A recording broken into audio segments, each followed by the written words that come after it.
जगवीरे तस्मात् जुस्तस्मात् अजायत तस्मात् दशवा अजायन्त जेके शोभया दता गावो जगवीरे तस्मात् जाता अजावया तंजदनंबरे कृष्ण पुरुकंजात मगराता तेरा देवा आयजन तसाद्य रिकयश्च जत्पुरुकंजदो कतिदाव्य कल्पयन्न मोकं किमस्या सीत किम्बावो किमूरूपाद उच्यते ब्राह्मणस्य मुखमासीत् बाहु राजन्यः कृतः ऊरूत तस्य जगवैश्यः पद्भ्यां शूद्रो अजायत चन्द्रमा मनसो जातश्चक्षुः सूर्यो अजायत श्रोत्रद्वायुश्च प्राणश्च मुखतग्निरजायत नाभ्या आसीदन्तरिक्षगो शीर्षोऽध्योः समवर्तत पद्भ्या भूमिर्दृशः श्रोत्रात् तथा लोकान् अकल्पयन्न जत्पुरुषेण विकासेव जन्यमतन्वत वसन्तोऽस्य सीताजं ग्रीग्म इद्मः शरद्भविः सप्तस्य सल्परिधय स्त्रीः सप्तसमिधा कृताः एव जन्यन्तन्वान अवदन् पुरुषं पशुं जननेन जननीयमायजन् तदेव स्थानि धर्माणि व्रतमान्यासन्न ते अलोकं परिमानः सजन्तजन्म पूर्वे साध्याः सन्ति देवाः हरे कृष्ण कृष्ण कृष्ण हरे हरे राम राम राम हरे हरे हरे कृष्ण कृष्ण कृष्ण हरे हरे हरे राम राम राम हरे हरे। तो ये शुक्ल यजुर्वेद में वर्णित भगवान का स्तवन है जो देवताओं के द्वारा किया गया था, जिसे पुरुष सूक्त के नाम से जानते हैं। आज के कार्यक्रम के मंगलाचरण के रूप में इसे किया। अभी ब्रह्म संहिता का पाठ सभी छात्र मिलकर के करेंगे। आप में से किसी को याद है तो साथ में पाठ कर सकते हैं। ओम ईश्वरा परम कृष्ण सच्चिदानंद विग्रह अनादिरादि गोविंद सर्व कारण कारण चिंतामणि प्रकर सत्म सुकल्प वृक्ष लक्षावृतेश सुरभीर विपालयन्त।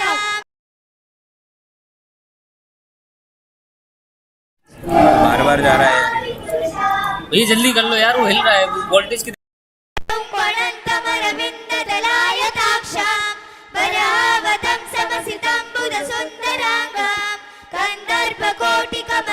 विशेष शोभा गोविंदमादि पुरुषं तमहं भजामि। आलोल चंद्रकल सद्वन माल्य वंशी रत्नागतं प्रणय केलि कलाविलासं श्यामं त्रिमंगललितं नियत प्रकाशं गोविंदमादि पुरुषं तमहं भजामि। अंगानि यस्य सकलेन्द्रिय वृत्तिमन्ति पश्यन्ति पान्ति कलयन्ति चिरं जगन्ति। आनंद चिन्मय सदुज्ज्वल विग्रहस्य गोविंदमादि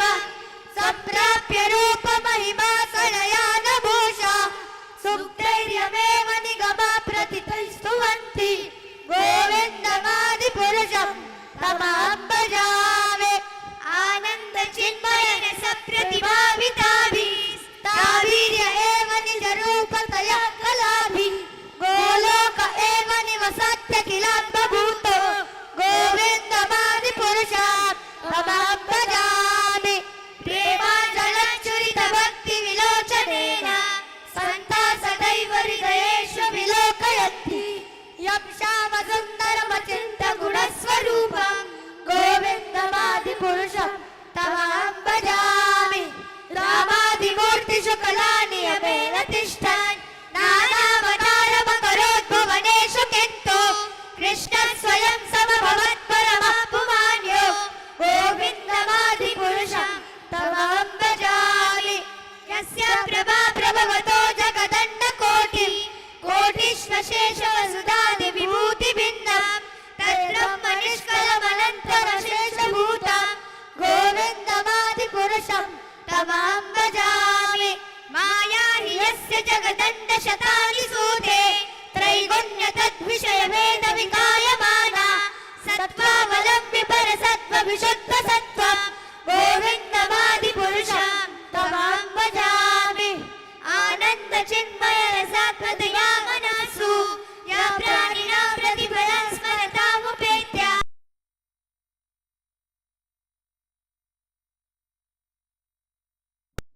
तमहं भजामि गोलोकनाम्नि निजधाम्नि गले च तस्य देवी महेश हरिधाम सुतेषु तेषु ते ते प्रभावनिचया विहिताश्चयेन गोविन्दमादिपुरुषं तमहं भजामि सृष्टिस्थितिप्रलय साधन शक्तिरेका छायेव यस्य भुवनानि विभर्ति दुर्गा इच्छानुरूपमपि यस्य चेष्टतेजा गोविन्दमादिपुरुषं तमहं भजामि क्षीरं यथा दधिविकारमशेषयोगात् सञ्जायते पृथगस्ति हेतो यशम्बुधामपि तथा समुपैति कार्यात् गोविन्दमादिपुरुषं तमहं भजामि दीपाचिरेव हि दशान्तरमभ्युपेत्य दीपायते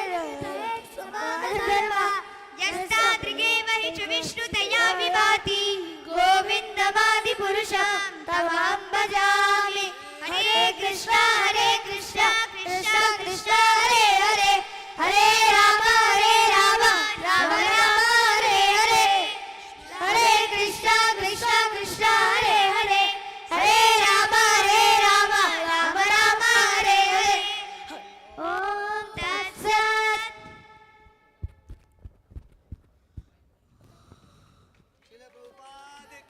जय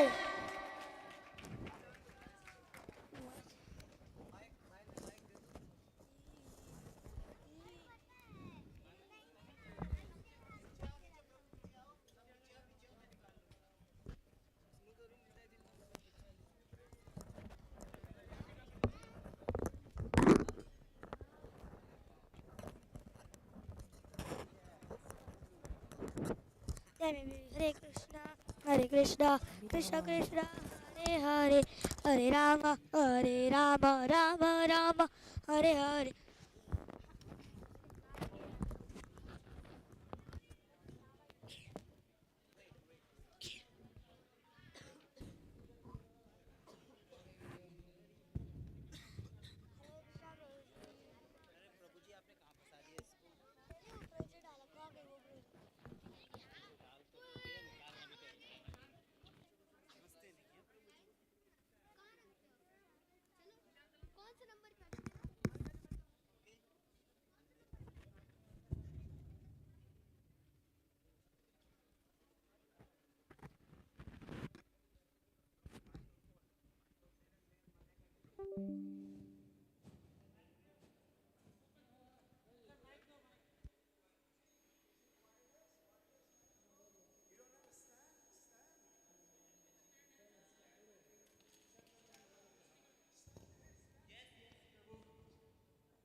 Hare Krishna.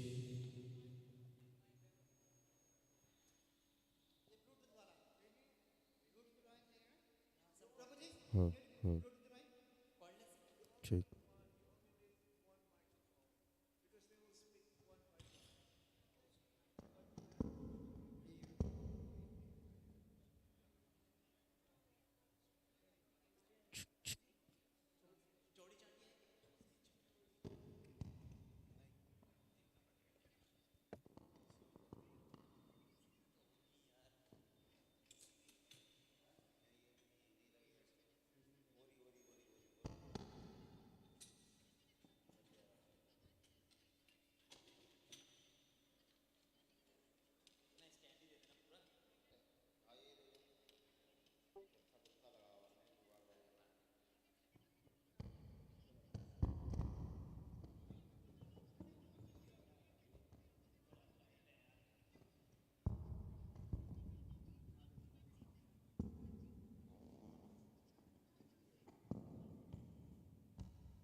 Hare Krishna, Hare Krishna.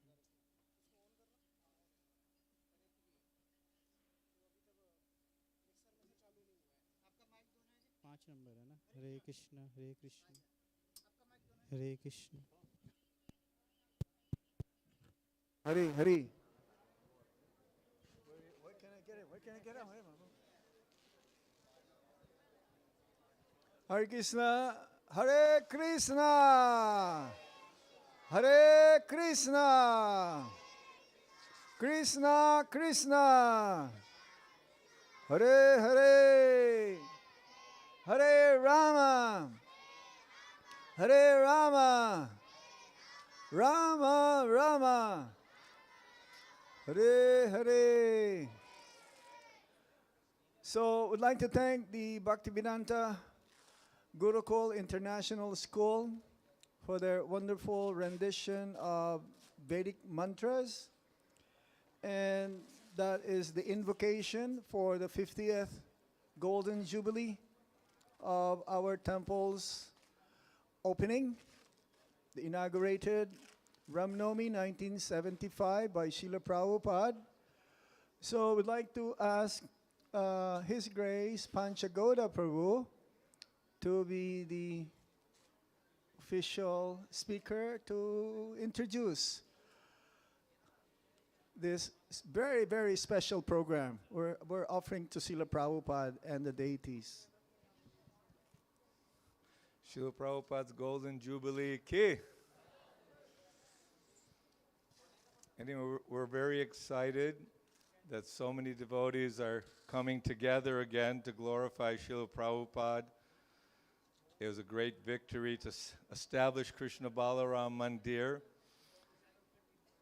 Srila Prabhupada wanted the devotees to stay together, stay in the society, and help push on the mission. Srila Prabhupada said, do as I do. And Prabhupada was glorifying Krishna, book distribution, prasad distribution, beautiful deity worship, and taking care of the devotees. He was always concerned about the devotees.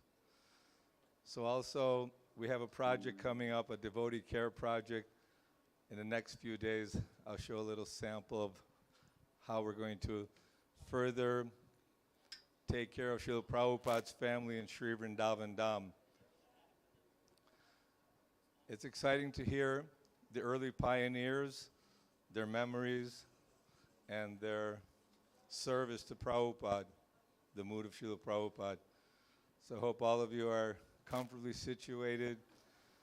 Hope that there's nothing too challenging. We want to have nice prasad, nice accommodation, and have everyone in the family together. And this is also Krishna Balaram Krishna Hall. And again, thank you very much for coming. Srila Prabhupada Ki Jai. I'm going to ask Kruta Kirti Prabhu. He'll be coordinating the speakers and introduce our first speakers to inaugurate this wonderful 50th Jubilee for Srila Prabhupada. Hare Krishna. Hare Krishna. Vanchakalpa turubhyascha kripa sindhubhya evacha patitanam pavanebhyo vaishnavebhyo namo namaha. As Panchagoda Prabhu was saying, we began having our meetings about this 50th anniversary festival many months ago. And since last year, preparing for this. And I could say we're so very happy. So many of Srila Prabhupada's disciples have come here. Close to 100 of Prabhupada's disciples are here at this time. And I know personally, I just kept thinking 50th anniversary festival of the opening of the temple. But I can see now this is actually a historic event. And I don't think we'll have another time when so many of Prabhupada's disciples are here in one place. And here all the devotees here at ISKCON Vrindavan are here to serve you as much as possible. Just as Srila Prabhupada, you remember on the opening of the temple, Prabhupada, one of his main concerns was that all of his disciples were taken care of, that they ate nicely, they had nice places to stay, and he had all of his GBC. They were all in charge of various aspects. Cleaning the temple, the deity worship, providing the prasadam. So he had all his very top, what he considered his top men to do that. So I don't know what we're going to do, but we're going to try very hard to take care of everyone here, and we're so happy that you're all here. And we have programs every day, and as much as you can, please attend those programs. There's so much nectar that's going to be flowing over the course of next week. It's already started. You saw yesterday with Daiva Shakti Mataji. As they say, it's very difficult act to follow when Daiva Shakti gives a class. But Harisari Prabhu also did very, very nicely today. So every day it's going to be like that. So much nectar will be there. And of course, here we have everyone knows very much as we hear the name of Surabi, you'll hear the name of Gunarnava Prabhu. So we're starting the festival out today with the memories by Gunarnava Prabhu, his wife Vishalini, and of course Smara Hari, who are all very key people in having the temple opening. So please give a round of applause for the three of them as they speak today. Hare Krishna.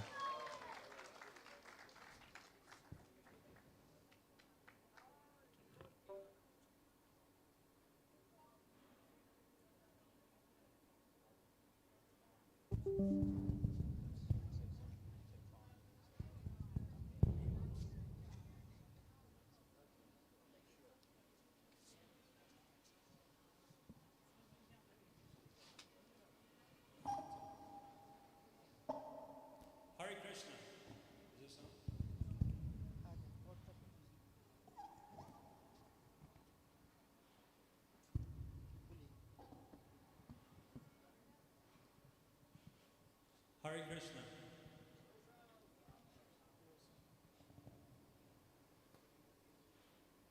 Hare Krishna. Haribo. Hare Krishna. So nice to be here. So nice to see so many wonderful old friends, old faces. But what always excites and delights me more than even seeing the faces of my old friends are seeing faces of new people who I've never seen before. Vrindavan is so wonderful. There's so many people coming. It's so festive. I love that there's so many people here in Vrindavan throughout the whole year, mostly. So let me begin. I want to speak of the beginning days.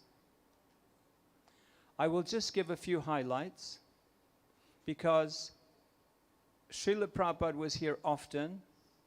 We had hundreds of interactions with Srila Prabhupada, and there were thousands of opportunities to observe how he was dealing with different things. So this would take a very, very long time, and I'm just going to give a few highlights. What I want to emphasize is, first of all, my understanding of Srila Prabhupada's attitude towards his devotees. Everything that we hear any devotee say is highly subjective. It's their understanding, it's their take on what happened. So I'm simply giving you my take as I remember it from my personal observations by my personal interactions with Srila Prabhupada. I would like to, first of all,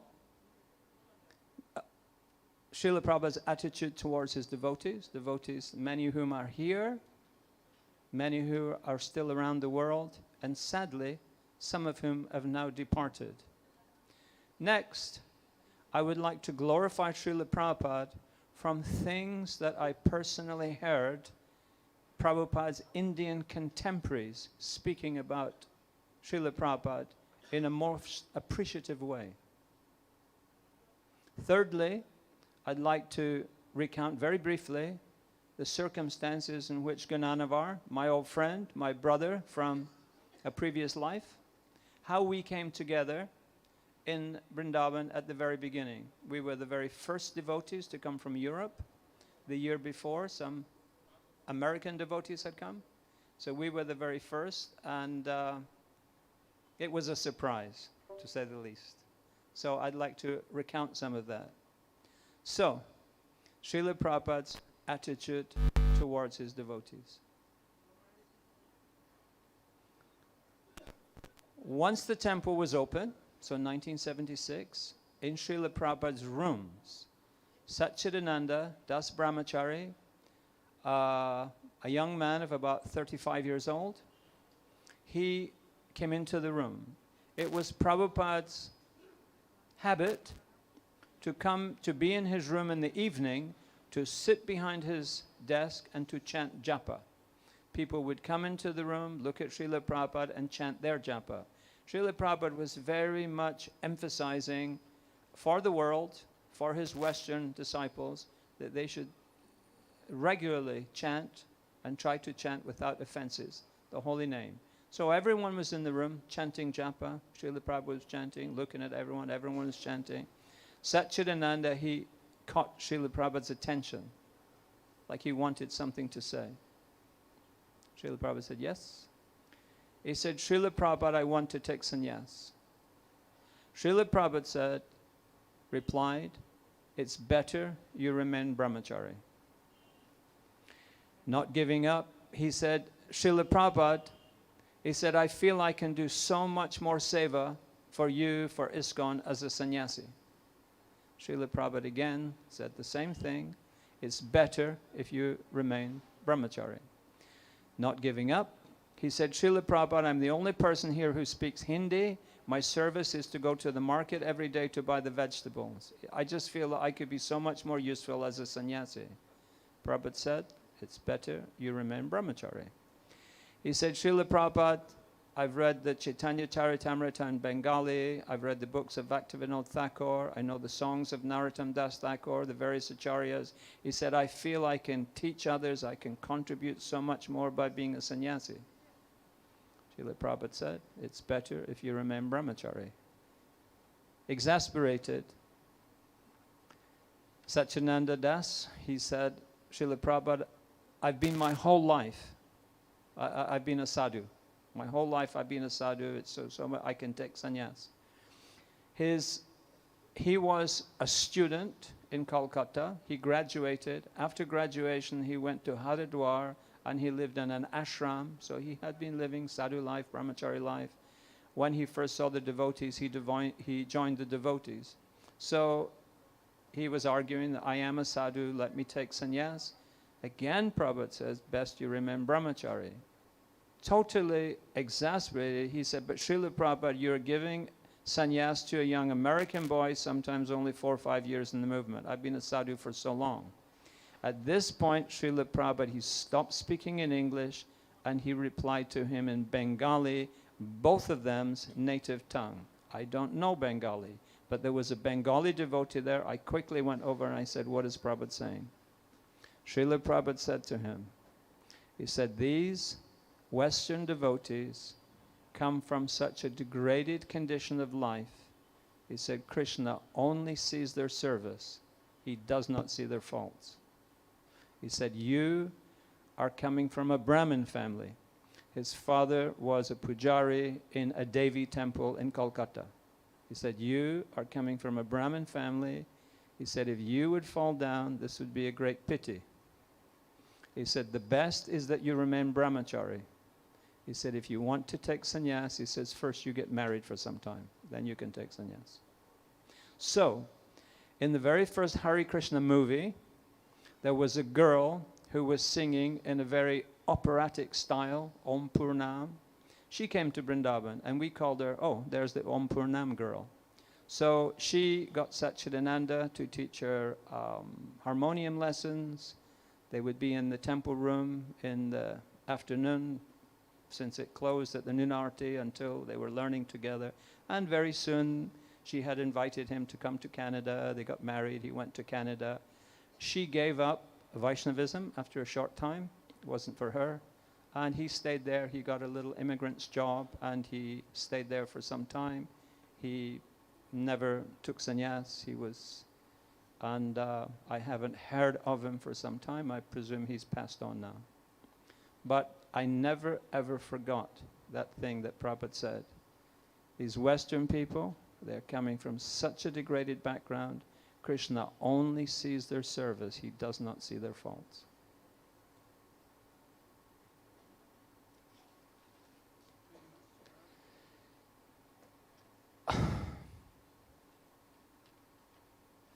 When Srila Prabhupada was in his final days in Vrindavan, in 1977,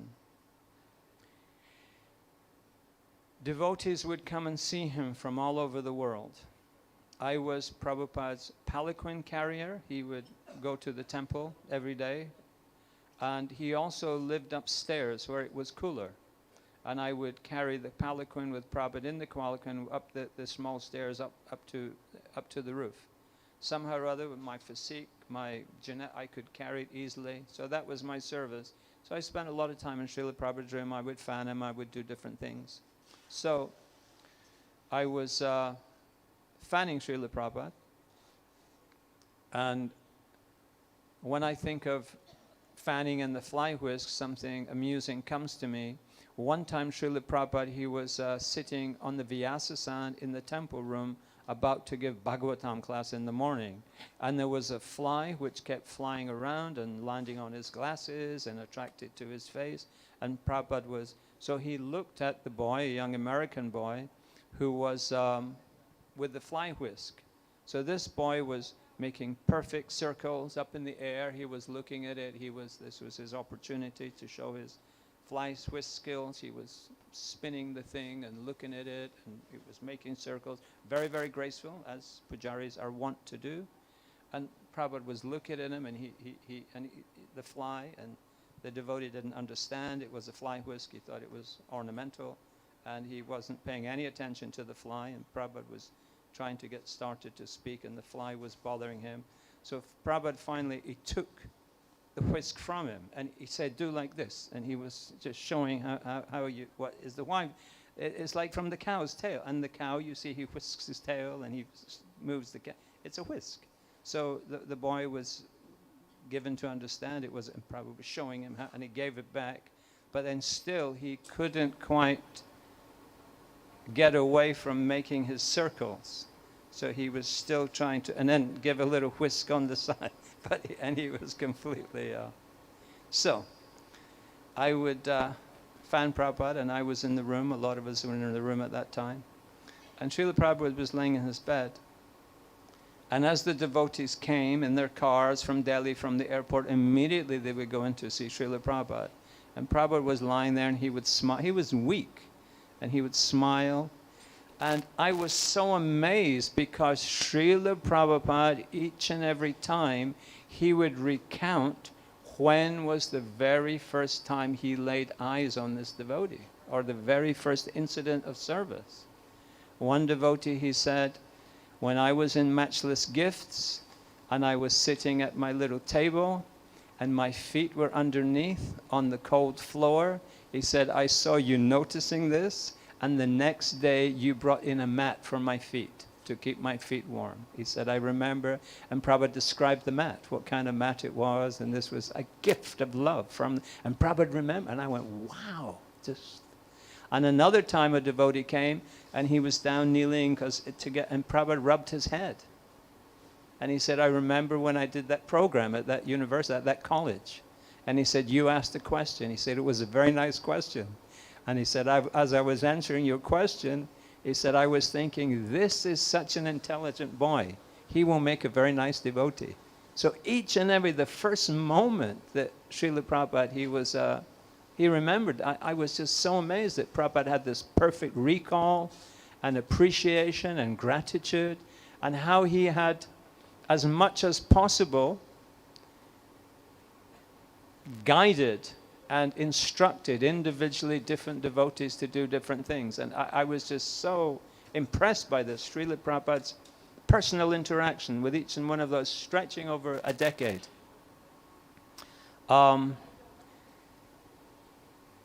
This gets us to how much or how little we did, it was appreciated. And so many times Srila Prabhupada would say, if you start at 5%, then in the next life, again, you will, so there is no loss, no diminution. Again, you start at 5%. So just building up lifetime after lifetime, year after year.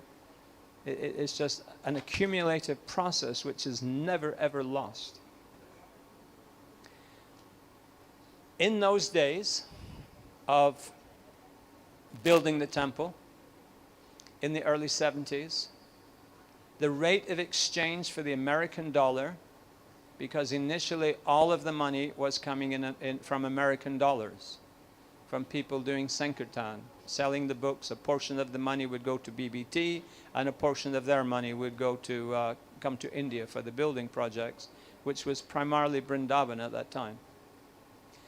The rate of exchange for a dollar was 10 rupees. 10 rupees you could get for a dollar.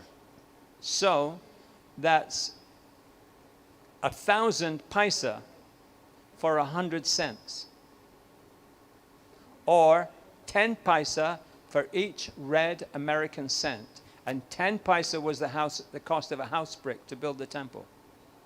Each and every house brick cost 10 paisa, which was the equivalent of 1 American cent.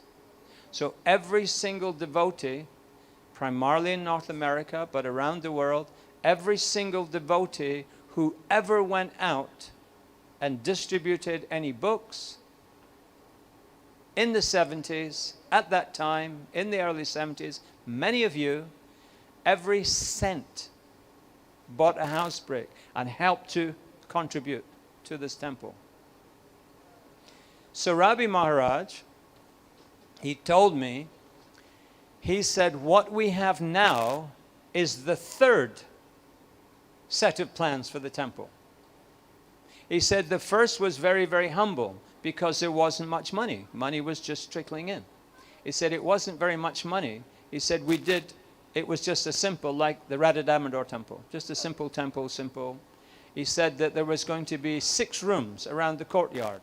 Prabhupada said 1 room was for the kitchen, 1 room was for the boga, 1 was going to be a life membership room, 1 was the office. There were 6 rooms. So as Prabhupada Sarabi was drawing what Prabhupada said, Sarabi said, but what about the devotees, Prabhupada? Where are they going to sleep?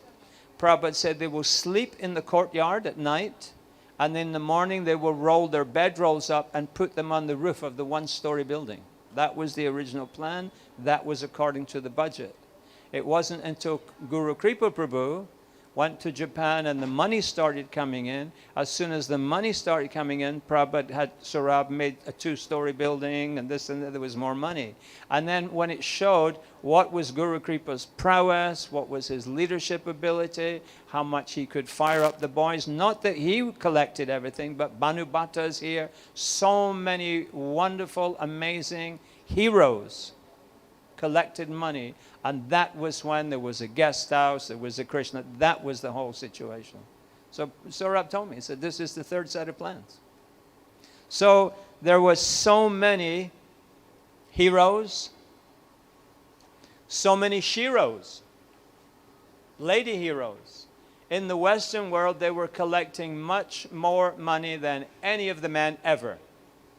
And it was the women who contributed more Western funds for this building than the men ever did.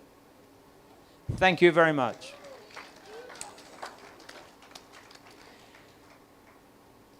When I was a child in the UK, the smallest coin of the realm was a farthing. Look up farthing and folio. Prabhupada many times he refers to a farthing as just the smallest unit of currency. The smallest amount is a farthing. The farthings were discontinued in England in 1961. So as a small boy, we got a farthing. Some of you would do a job. Someone would give you a farthing. Not one of Srila Prabhupada's disciples in his lifetime ever got even one farthing salary. Nothing ever.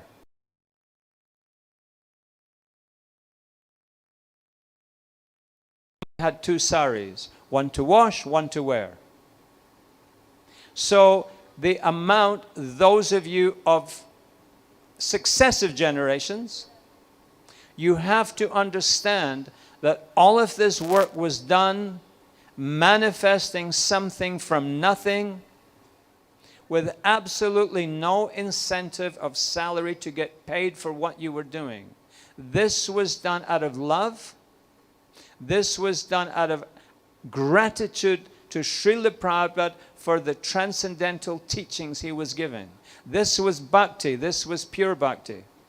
Prabhupada, as I've told, never forgot a single thing that anyone did for him.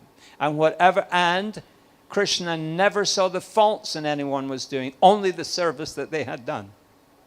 So every single one of you here, those who are here, those who are in other parts of the world, those who have sadly passed away, even since 10 years ago from the 40th, all of these people,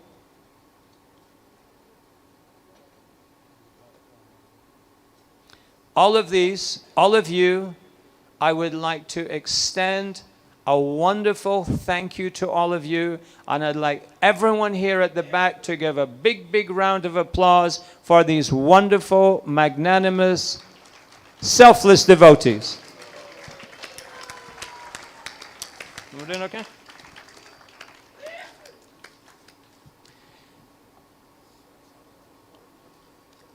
At the Kumbh Mela this year, 2025, Srila Prabhupada first went to the Kumbh Mela in 1971. I was there at the Kumbh Mela with Srila Prabhupada in 1977. It's every 12 years. There's been a couple of Kumbh Melas in between. And then again this year was a full 12-year Kumbh Mela. At the Kumbh Mela,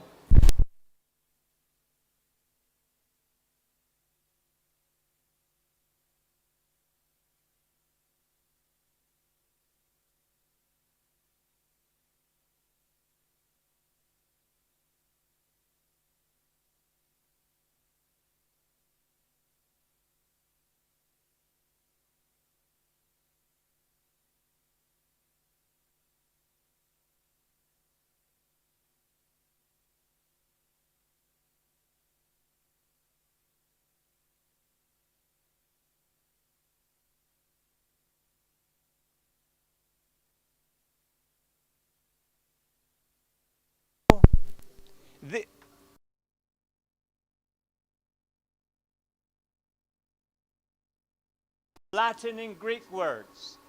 In India, when there's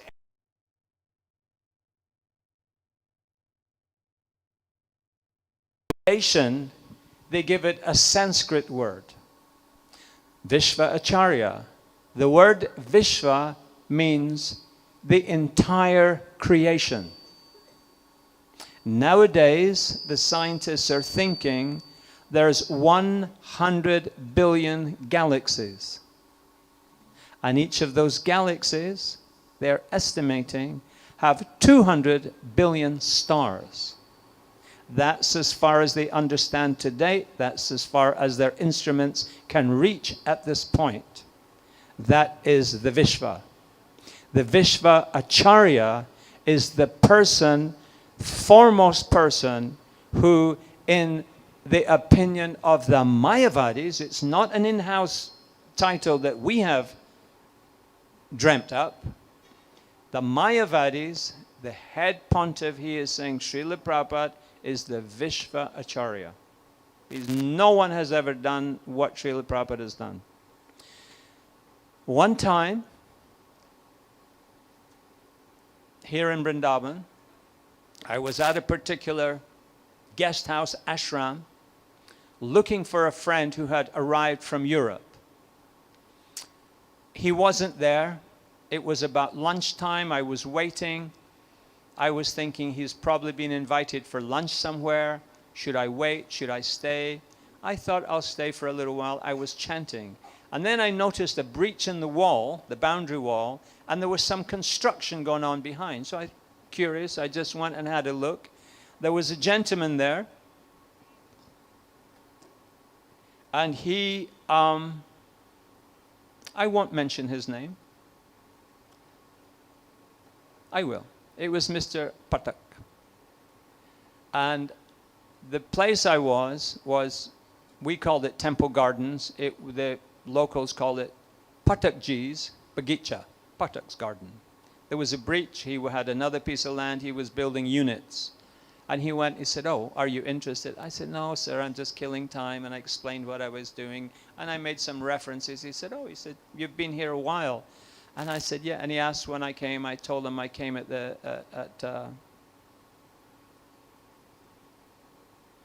am I at the right stuff?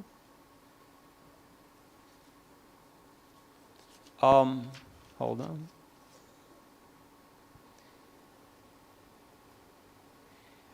He was asking when I came. And I told him I came at the beginning. He said, "How was it? How did it appear to you at that time?" I said, "Sir, I was just a boy. I was a teenager. I had never done anything. I'd never worked. I'd never voted. I'd never been to a wedding. I've never been to a funeral." I said, I was entirely uninformed, and my opinion is of no value. It's, how can I?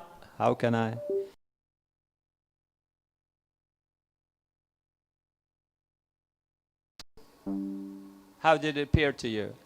I said, well, my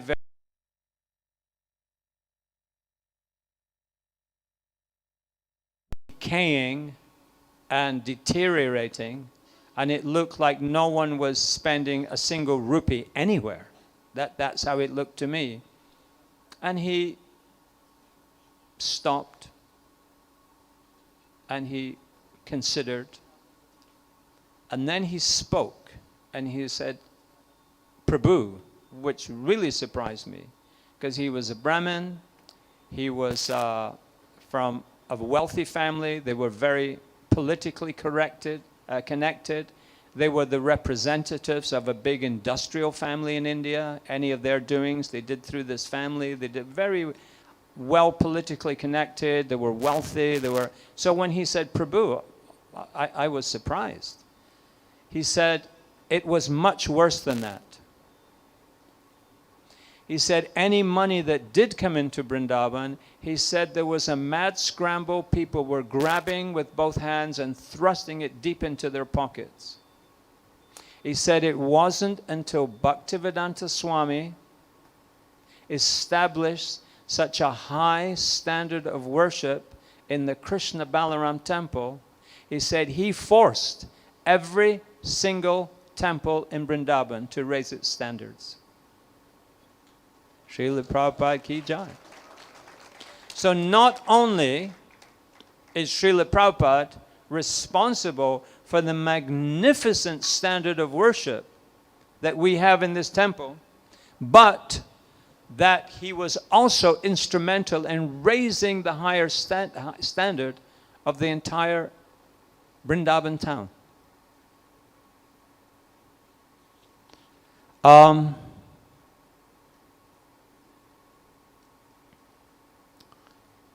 tell you how I first met Srila Prabhupada.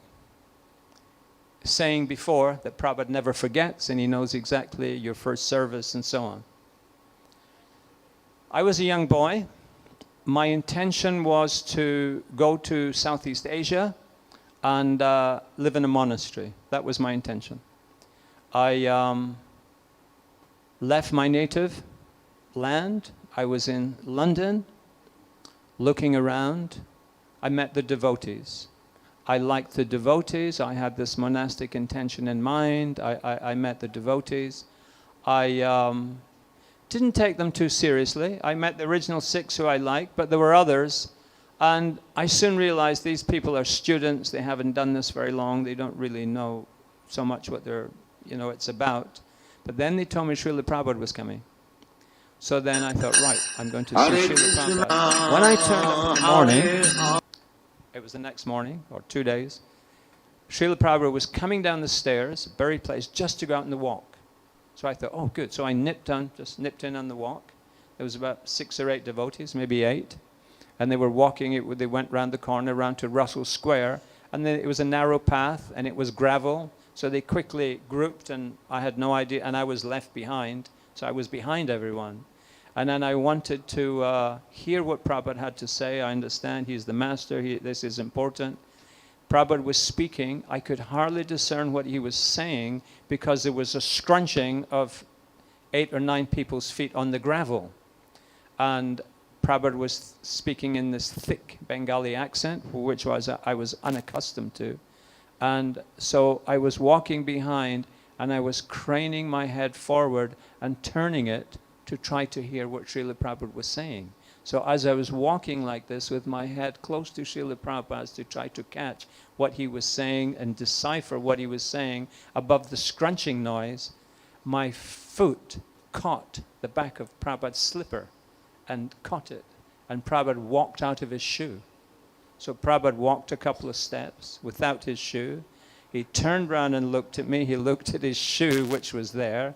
The devotees, of course, had no idea what was going on. Prabhupada stopped, he turned around, he looked at me. They saw the shoe. Prabhupada peered at me. I was totally embarrassed. Here was this young boy. He was not dressed like a devotee. He was, who is he? Why is he here? What is he doing? And Prabhupada looked at me. I was totally embarrassed, and I looked down, and what I was thinking is, I might as well just leave now and just go to Southeast Asia. And, faux pas. Is Vishvadevi here? They say in French, a false step. You made a wrong move. I think, wow, I've really blown this. So Prabhupada looked at me, and then he said, a disciple must always walk 3 feet behind the spiritual master. And I thought, okay, and I hung back. It was a nice class. I became a devotee. Later, when I was explaining how this happened, senior devotees, people I respect, they say, Smara, they said, this is when Prabhupada accepted you as his disciple. That was a disciple. This was his first instruction. But for me, it wasn't just 3 linear feet. It was also this not always being beneath or behind Srila Prabhupada philosophically. Not that I could ever, I was always, Srila Prabhupada was the gold standard. Not that there was some other thing, that there was, however, I had to reconcile my thinking with Srila Prabhupada. My son Vrindavan is here. Brinny, could you stand? This is my son Vrindavan. He lives in Alachua, I have 4 of my children, all different reasons they all went to Alachua. And now in Alachua, there's some wicked rumor that Smarahari destroyed Prabhupada's tapes. Anyone who knew me, I'm not going to, it's just, I'm amazed that people will make up such stories to get some kind of benefit for their group, to malign others. No one spoke to me. No one asked me. I was in Alachua. I was there. Nobody spoke to me. Nobody, but just putting it just for some party political benefit.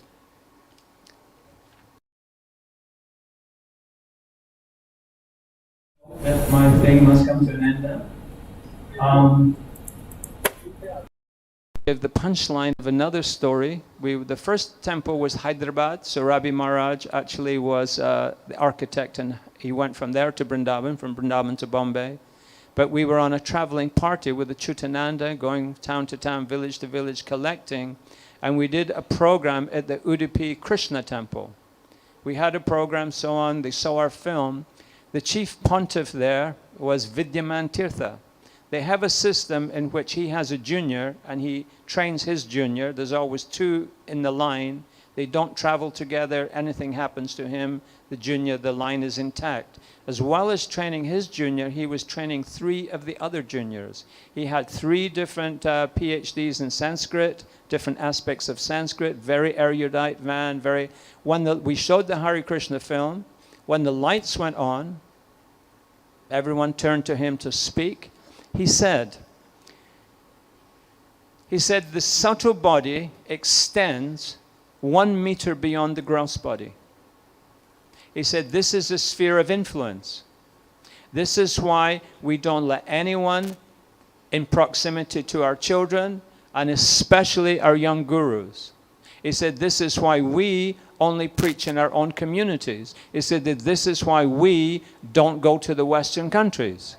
No sadhu has ever gone to the Western countries. He said, because these people here have got so degraded, they have such low energy. He said this would affect us. He said this is why if the shadow of a low-class person falls on a smarta Brahmin, he immediately goes, does his puja, does his mantras to re-purify himself. He said, so this is why when we see Bhaktivedanta Swami in the Western countries and not becoming affected by this. Not only that, but by his potency, making tens of thousands of Vaishnavas. He said, we do not understand what is the nature of this potency. It's not in the books. And he was one of the foremost scholars of Veda at the time, extant at that time. He said, we do not understand. So many people have so much appreciation of Prabhupada, his contemporaries. He himself had so much appreciation for the devotees who served. Each and every penny that you gave bought a house brick. And now we have, from those 4 original temples, now there's 485 ISKCON temples in India. There's 18 temples in Delhi. So all of you people who started this, who gave your lives, who didn't get a farthing remuneration, who just gave your heart and soul, your body, your health, your career, so many things to Srila Prabhupada, you are heroes and heroines, and you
standards of all the temples here. Yes. So the team, Gunarnava Prabhu and his wife Vishalini. We're very happy you've made it here. I think it was 7 years ago when you were last here. 7 years ago he was here. So we're very happy for you both to be here and look forward to hearing from you. I said that, I'll say it again. This one is Gunarnava and his wife Vishalini. Vishalini, huh? Well, Gunarnava, as I mentioned earlier when we started, he was working side by side with Surabi. I know he tells one story when they would go into town sometime on the motorcycle together. So Surabi's about twice his height. So Surabi would be in the front, right? And you would be there in the back, very short within the back. And you can tell me more, Vishalini, what was her roles here? No, you can say, please introduce her a little bit, because I don't know. All right. I just want to introduce Vishalini. We've been Vanaprastha couple for over 20 years. And we were both in Vrindavan, not as a couple, for since 72. Yeah. So Vishalini's got some wonderful stories, short and very sweet stories, but she'll have lots to say at the same time. So I'm going to attempt now to share with you my lived experience while I was in Vrindavan. Just before I do that, I'd like to just talk about some acknowledgements that I want to make. And one of the acknowledgements is about Gopal Krishna Maharaj. And he was here, obviously, at the 40th anniversary celebrations. And there was somewhat of a conversation going around that it's a good job we got this 40th anniversary festival, because who's going to live up till 50th anniversary? And quite a lot of godbrothers and sisters have passed away. You'd be surprised how many have passed. And as I associate with my godbrothers and godsisters, I see how, we're all sort of around the 70s, I'm 76 years of age, my body. And we're all sort of croaking and, we're sort of getting around, but not so well as we used to. So the point is that the next generation and the generation after them are vitally important for the continuing of this wonderful ISKCON society. And in Australia, we make a habit of going out very regularly and distributing books, Srila Prabhupada's books, and talking to younger generation, because they're the future of this movement. And I remember before I became a devotee, and the reason or the motivation for me to become a devotee was that I was given a book. And I read that book and I became a devotee. So now I'm not living in Vrindavan. I was living in Vrindavan for 15 years, building the Krishna Balaram temple, the Gurukul school, which has now been knocked down. And that was knocked down simply because it was a weak structure. We had very little money to make a school for so many students. I mentioned to Srila Prabhupada, I said, Prabhupada, we've only got 15 lakhs of rupees to build this school. and we'll be lucky to get 50 years out of it. And he said, that is okay. Krishna's not a poor man, and he will arrange. And now we have this wonderful Gurukul. I think it's sort of in between Govardhan and here in Vrindavan. So, and we can see. I have a story as I go into my presentation about the Gurukul. Because Prabhupada asked, he said it was okay for myself and Tribhuvanath. That was, he was like considered the Vishnu Janan of England. He was a wonderful devotee, and Prabhupada loved the way he did kirtan. He used to go up on his toes and back on his heels. And there was a very strong emotional connection when he was chanting. He was a very wonderful personality. So I'm just going to do a very quick preamble, and then I'm going to get into some very nice one-to-one stories about Srila Prabhupada and myself. So when I arrived at Radha Damodar temple with Smarahari, we came in on a rickshaw. We stayed overnight at the Ramakrishna mission because the bus arrived quite late, and we just didn't know what to do. There was a Ramakrishna sannyasi on the bus, and he offered us a room in the mission. So we took that room. We couldn't sleep. It was impossible because we were listening to all the transcendental sounds of Vrindavan. It was such a wonderful experience. And then eventually we got up and we took a rickshaw to Radha Damodar temple. And I never forget, because the devotees that were there were living upstairs on the roof. And I have a list of those devotees that were there. The devotees present was Guru Das, Yamuna, Subal Swami, Chaitaguru, Brahmachari at that time, Satchitananda, how do you pronounce Satchitananda? Satchitananda. Yeah. He was a Brahmachari. And then Devananda Swami and Achyutananda Swami, they came periodically. They weren't there constantly. And I want to say that some impropriety happened. I still today, to this day, don't know what happened. And I don't want to know. It doesn't matter. But as a result, Prabhupada put us on a very strict diet of prasadam.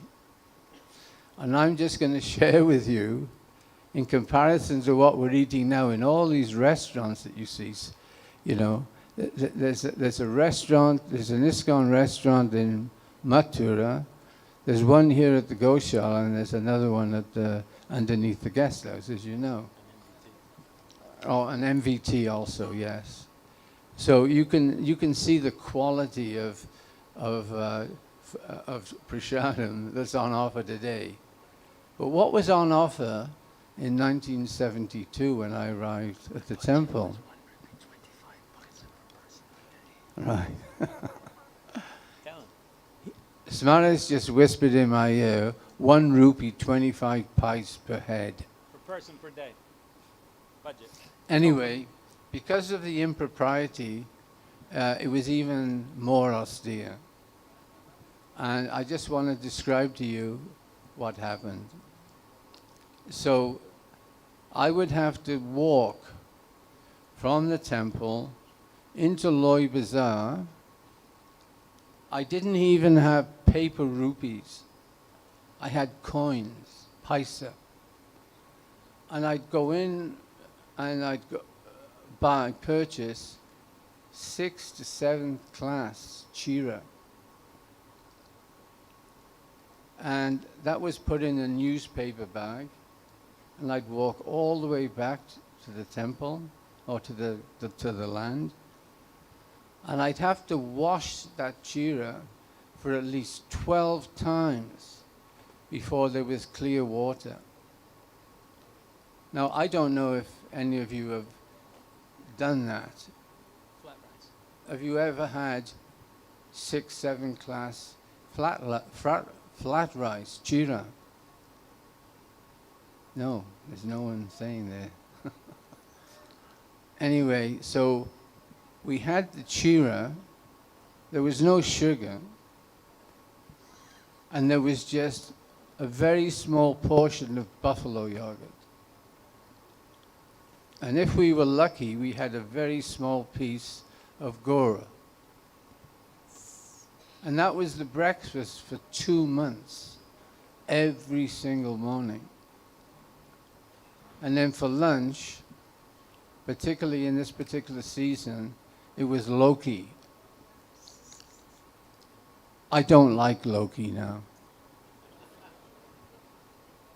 No spices, no ghee, boiled Loki with very, very thin, watery dal. And what else was? Oh yeah, and chapatis, no ghee, and the flour wasn't very good quality. I was watching the cook that we had there roll out these chapatis. It was disgusting, you know. And then he would try to get them to rise. They never did, and they were just like dry biscuits, you know. And that was our daily. That was the meals that we had every single day. Yeah. Go on. By the way, the women didn't get chapatis.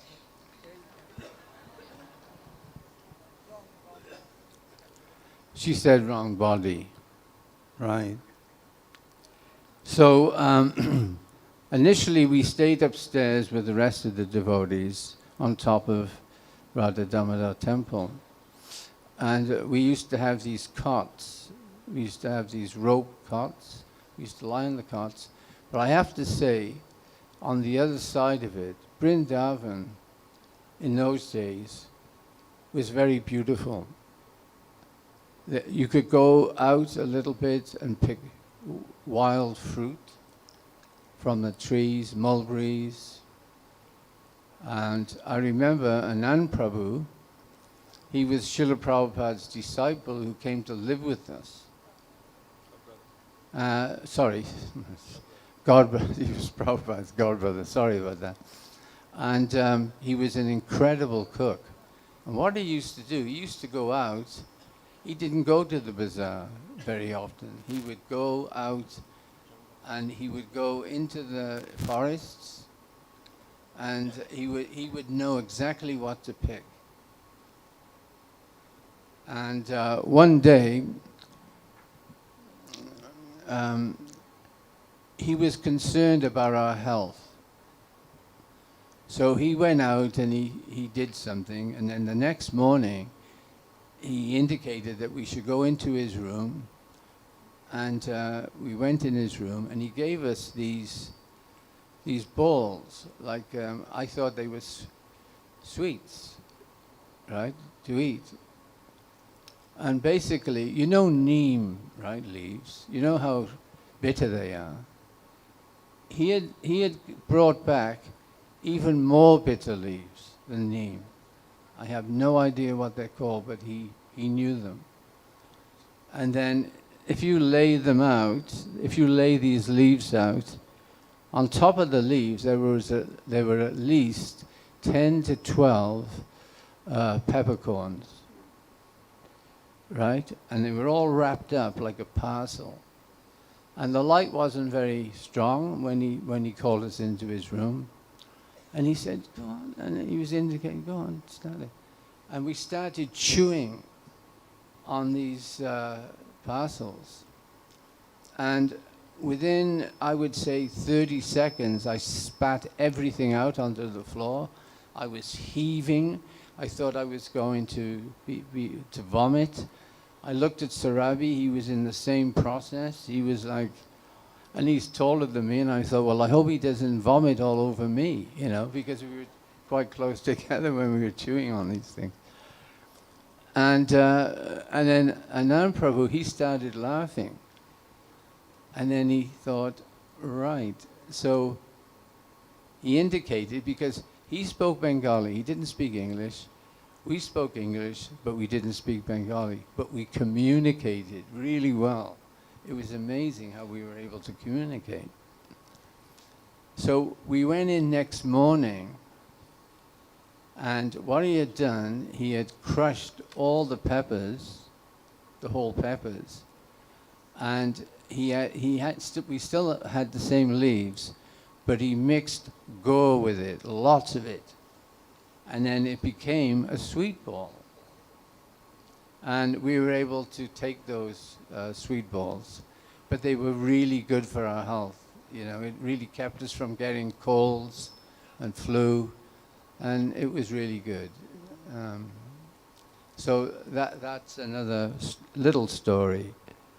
There was no construction work for 1 year. Nothing happened for 1 year. We were on the land. Prabhupada saw the rooms that were constructed for us to live in. And they were basically joined to the boundary wall, and they were made of bricks and mud,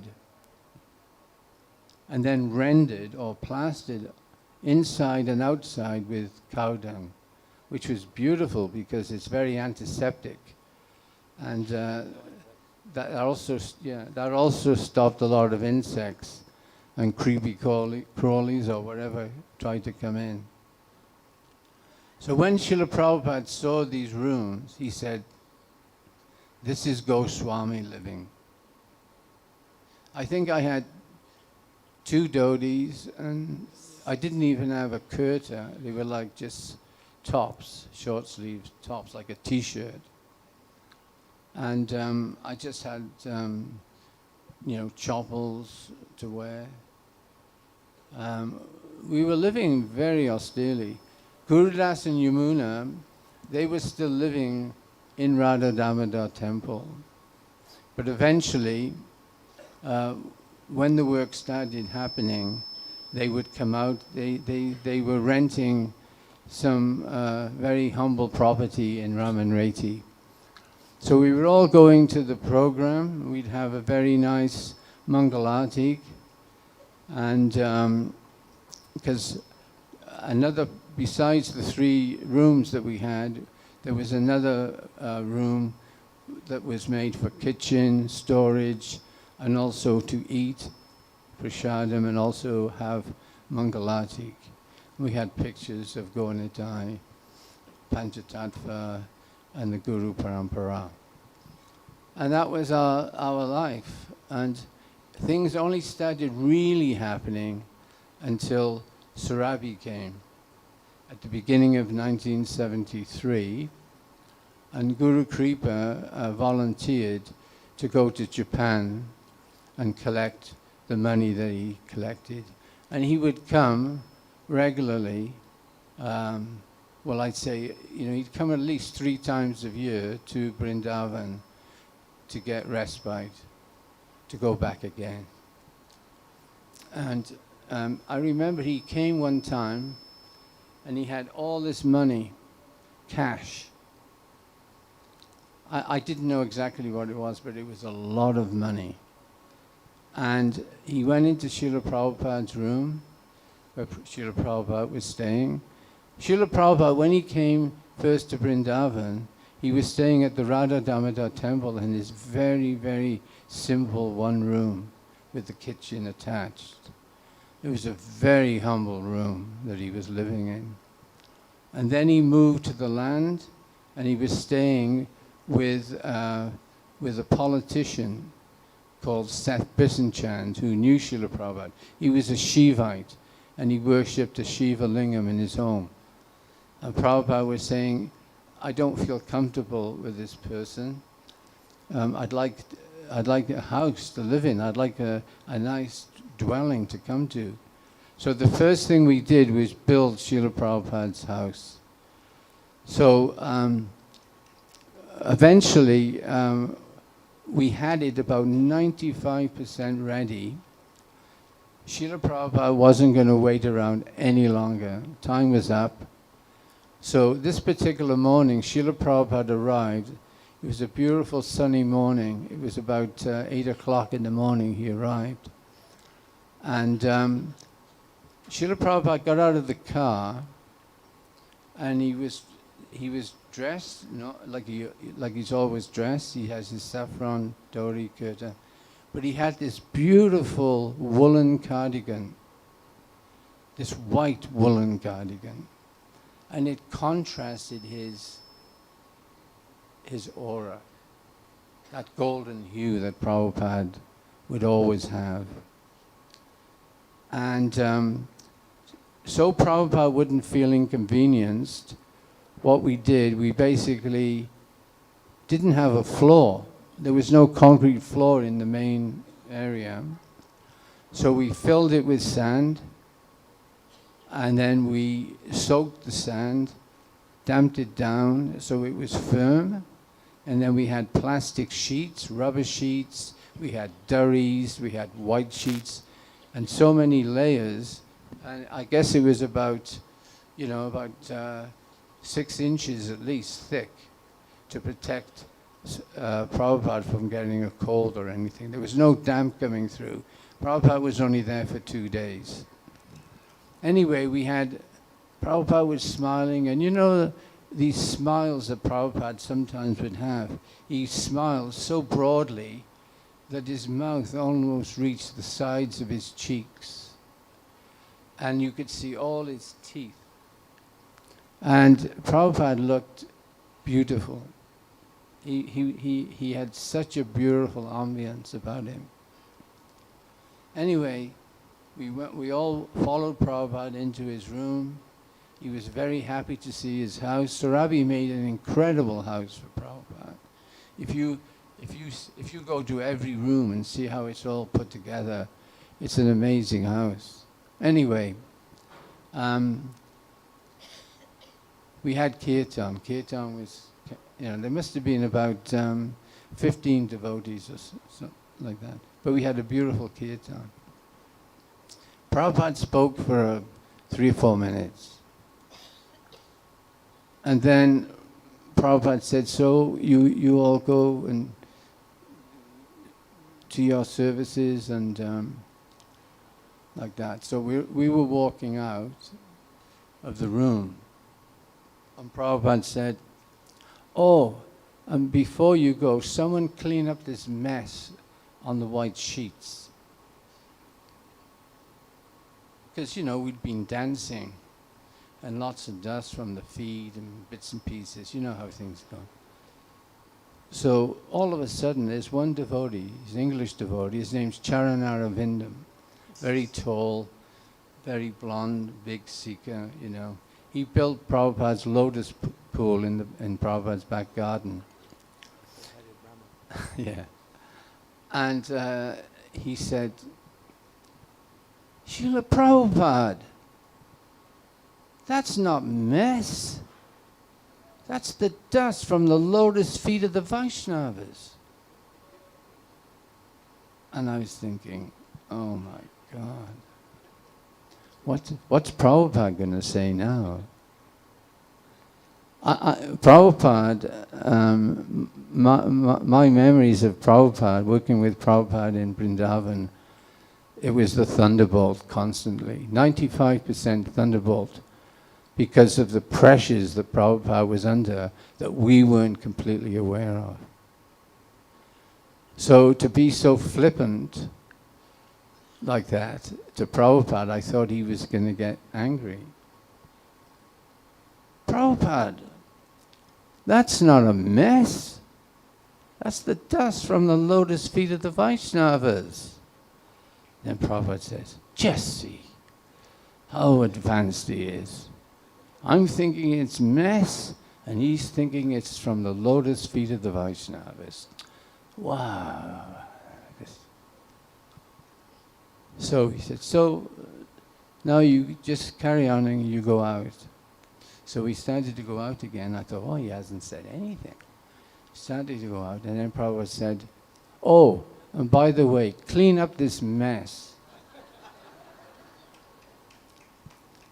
So, you know, Prabhupada had such an easygoing side to him, and his jovial nature would come up from time to time. I'm just getting back, this next story is an incredible story. It was during that austere time in Vrindavan, and there was one resident sannyasi, and he was put in charge of paying checks to workers, and also taking in materials that had to be paid for. So he was paying checks to these different contractors that were bringing materials. And all he had to do was that service, nothing else, basically. So he'd sit at a desk and he would chant. But his mouth never moved. You never heard anything coming from his mouth. Only you could see the flick of his bead bag like that. Every time he chanted a bead, it would flick like that. And as Prabhupada was coming next time for the Nectar of Devotion classes, he was getting very excited, and he would say to me, I can't wait for Prabhupada to come, because he's going to reveal the intimate pastimes of Radharani. Prabhupada's going to reveal these intimate pastimes of Radharani. So when Prabhupada eventually came, and the Nectar of Devotion classes was right outside Rupa Goswami's Samadhi. It was a beautiful setting.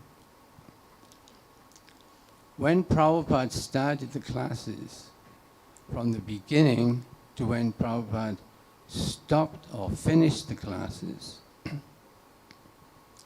Prabhupada didn't leave the analytical study of Sankhya philosophy in Bhagavad-Gita.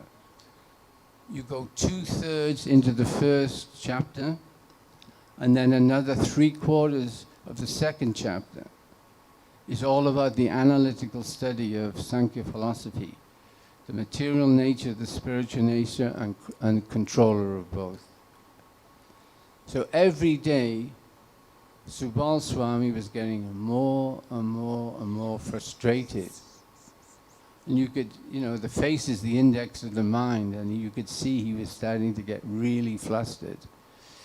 Not hearing, Prabhupada, where's the Radharani intimate pastime, you know?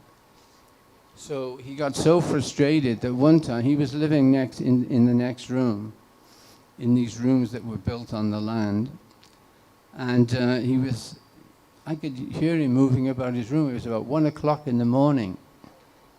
And I thought, what's going on? So I opened my door, and there he was, locking his door, fully dressed. And I said, Maharaj, where are you going? He says, I'm going to go see Srila Prabhupada and talk to him why he hasn't said anything about Radharani. I said, okay. So he walked all the way to Radha Damodar and stood outside Srila Prabhupada's room. Srila Prabhupada heard someone outside his door. Srila Prabhupada said, who's there? It's me, Srila Prabhupada, it's Subal Swami. Oh, come in, come in. So we went inside, and Subal Maharaj was telling Prabhupada, he said, Prabhupada, I can't concentrate on my japa. He says, all I'm thinking of is paying these checks to these contractors and paying, you know, wage checks to workers that are working here. He says, my mind's all flustered. He says, I can't think of my japa, my chanting. What can I do? I thought you were going to mention about some intimacy with Radharani's pastimes. It's mentioned at the end of the Nectar of Devotion. So Prabhupada was silent, and because this Subal told us when he got back to his room. So Prabhupada was silent, and all of a sudden Prabhupada said, when Krishna drew Arjuna's chariot in between the two armies, so Arjuna could observe who was who in each camp. Prabhupada said, Arjuna, he didn't put his bow down and sit in lotus position, meditating on Krishna. His service was to see how many soldiers, day in, day out, night in, night out, day in, day out, he could kill. Over 640 million soldiers was killed in that battle of Kurukshetra over 18 days. It was the biggest battlefield, it was the biggest battle within the last 6,000 years. 640 million soldiers died, and there were hundreds of thousands of soldiers that just disappeared because they were using mystic weapons. So Srila Prabhupada said to Maharaj, he said, am I asking you to kill anybody? No, Srila Prabhupada. What am I asking you to do? Well, I have to sign off on these checks. And he says, and what else? And I have to chant my japa, Srila Prabhupada. So he says, well, what's the problem? What's the difficulty? Why are you confused? Why are you unhappy? And he couldn't say anything to Srila Prabhupada. So then he just left the room, even without saying anything to Prabhupada. He walked all the way back to Raman Reddy to his room, and he packed up his things and he left. And he was never seen again. So Srila Prabhupada, he was simply trying to get him to understand where you're actually at in Krishna consciousness. And that's why Prabhupada spoke about you're not this body. Because there is so much depth in that analytical study of Sankhya philosophy that sometimes we've taken for granted because we want to know more, but we're not really ready to know. So that was a very interesting story of how Srila Prabhupada was very adamant about what he should say and what he shouldn't say within those Nectar of Devotion classes.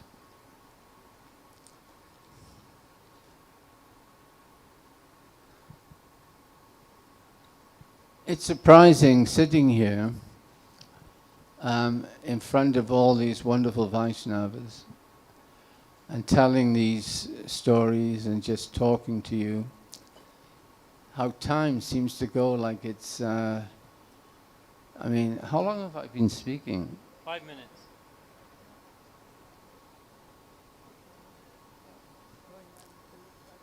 So I've been speaking 35 minutes, and I've got so many stories to tell. Opportunities in the evenings also. So I'm going to try and speed it up. I'm going to tell you about my first motorbike story. And all these stories that I'm telling involve Prabhupada. Every one of them. In Mayapur, there was construction going on. In Vrindavan, there was construction going on. So we had transcendental competition. But on the Mayapur side, they had the big guns there. All sannyasis. You know, you had Chutananda, Gagamuni Maharaj, Bhavananda Maharaj. You know, there was at least Satadanya, he was a sannyasi. There were so many sannyasis. And on the Vrindavan side, there was Surabi, myself, Guru Das and Yamuna. So it didn't matter to us that much, but I'm just sort of giving you an understanding of who was who. Anyway, in Mayapur, they bought a motorbike. They felt that they needed it for whatever reason. I don't know what. Prabhupada, when he came to Mayapur next time, he didn't like the fact that they bought this motorbike. He felt that it was a waste of money and they should return it.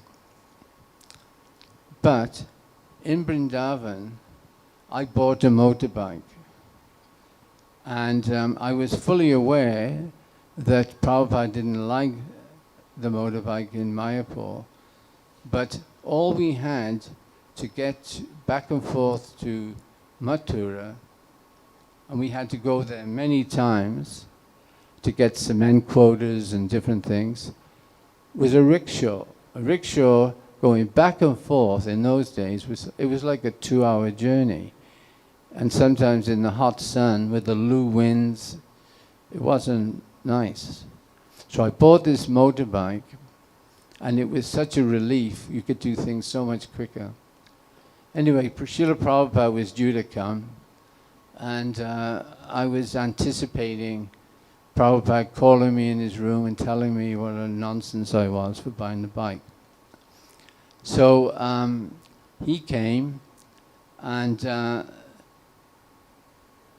I had to drive out onto the Delhi Agra Road to look for Prabhupada's car coming, and then I would whiz back to the temple so a nice big kirtan would be ready and playing when Srila Prabhupada arrived. And I had Hansa Duda. He had taken sannyas about 2 months earlier, and he was on the back of the bike and he's holding his danda, and off we went, waiting for Prabhupada's car.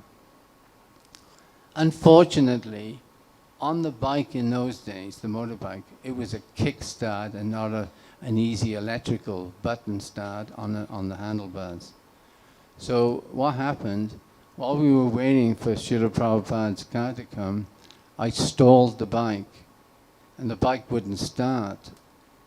So I wasn't very big, so I was trying to start the bike, and it wouldn't start, and it wouldn't start. And then slowly we saw Prabhupada's car coming towards us. It was about 300 or 400, yards away, or meters away. And he got closer and closer, and I was kicking. And finally I managed to get it going, and Prabhupada's car whizzed by. So I got on the motorbike, Hansa Duda got on the back, and full throttle, I opened it right up, and we caught up to the car. And I kind of slightly looked as I was passing the car, and Srila Prabhupada was looking out like this. And Tamal Krishna Maharaj was sitting next to him, and he said, "Who's that?" And he says, "Oh, Srila Prabhupada is Gunanava, and I think Hansa Duda is on the back."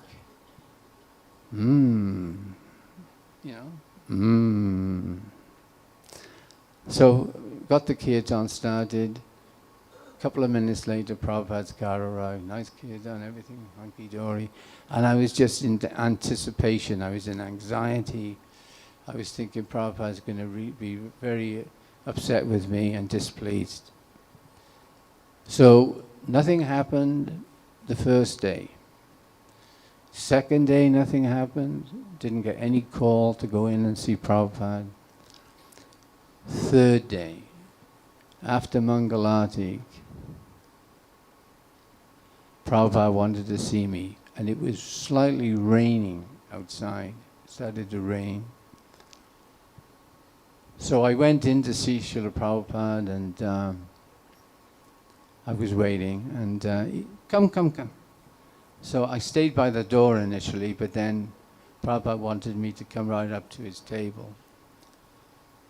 And I, with folded hands, said, "Yes, Srila Prabhupada." And he said, "I want you to go pick up my godbrother from the Radha Gopinath temple. His name's Govardhan Maharaj. And he's very portly. And he's got a long beard.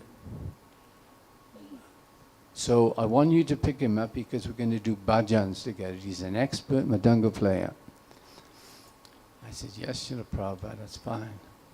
I'll arrange for him to come.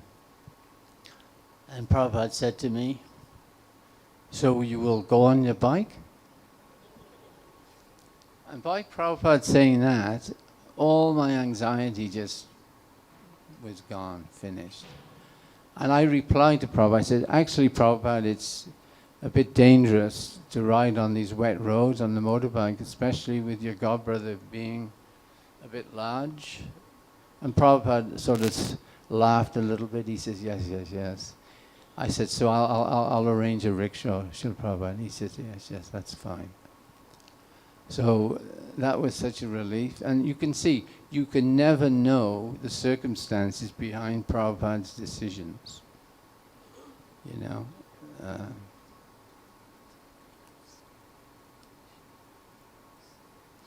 I'm not sure about that one.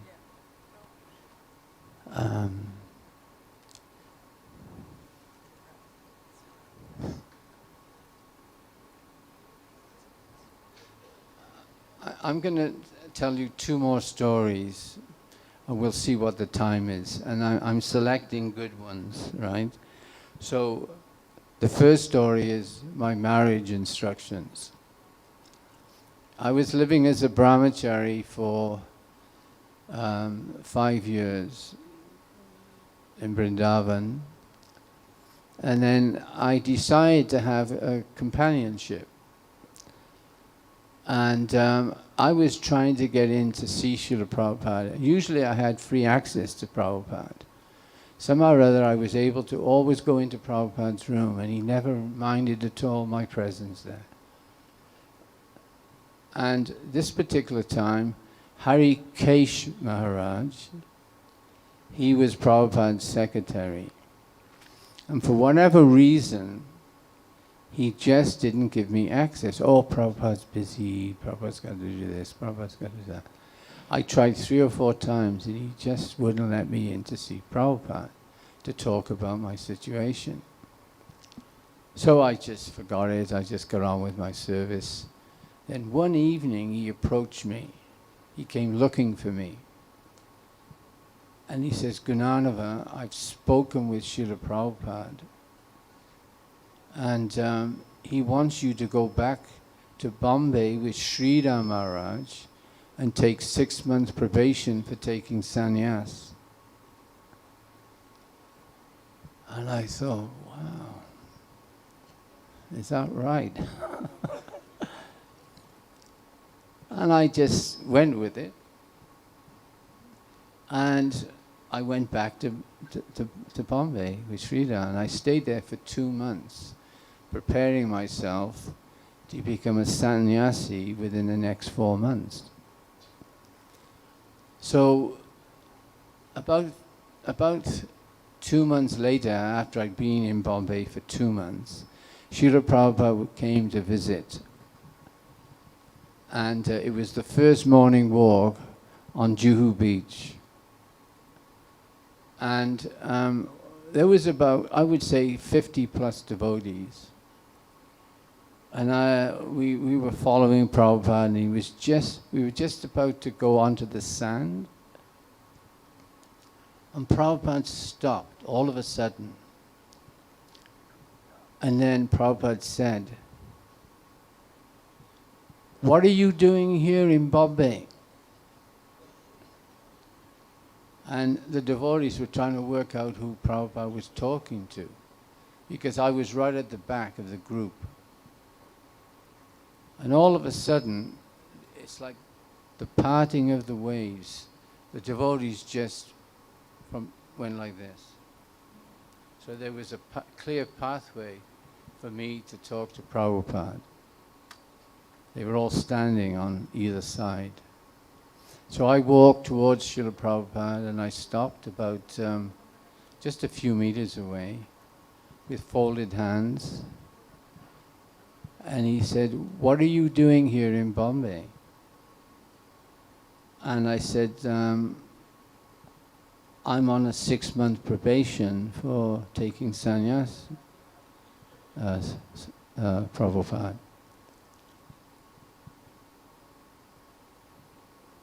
And then there was silence. And then Srila Prabhupada said, I want you to go back to Vrindavan immediately. Bhagaji's mad after you. Bhagaji was Prabhupada's left and right hand man in India. Bhagaji was a Vaishnava devotee. His name was Vishamba Dayal. He was in the Brahma Sampradaya, Gaudiya Sampradaya. But he had a really very nice, intimate relationship with Srila Prabhupada. He would go into Prabhupada's room every day. And he lived just around the corner, and he was retired. He's a wealthy man. He owned 6 big sugar mills before he became an initiated devotee. So somehow or other, during my time in Vrindavan, in the early days, I worked a lot with Bhagaji, and he became like a father figure, to me. And he looked on me like a son that he never had. And Prabhupada encouraged that relationship because it was helping. Prabhupada, Vishamba Dayal donated a lot of money. And he was always there trying to help the devotees that were there on the land. So Prabhupada didn't say anything about Harikesh Maharaj, and did he actually speak with Prabhupada about my situation or not? It wasn't important really. Prabhupada gave me direct instructions to go back to Vrindavan and carry on my service there.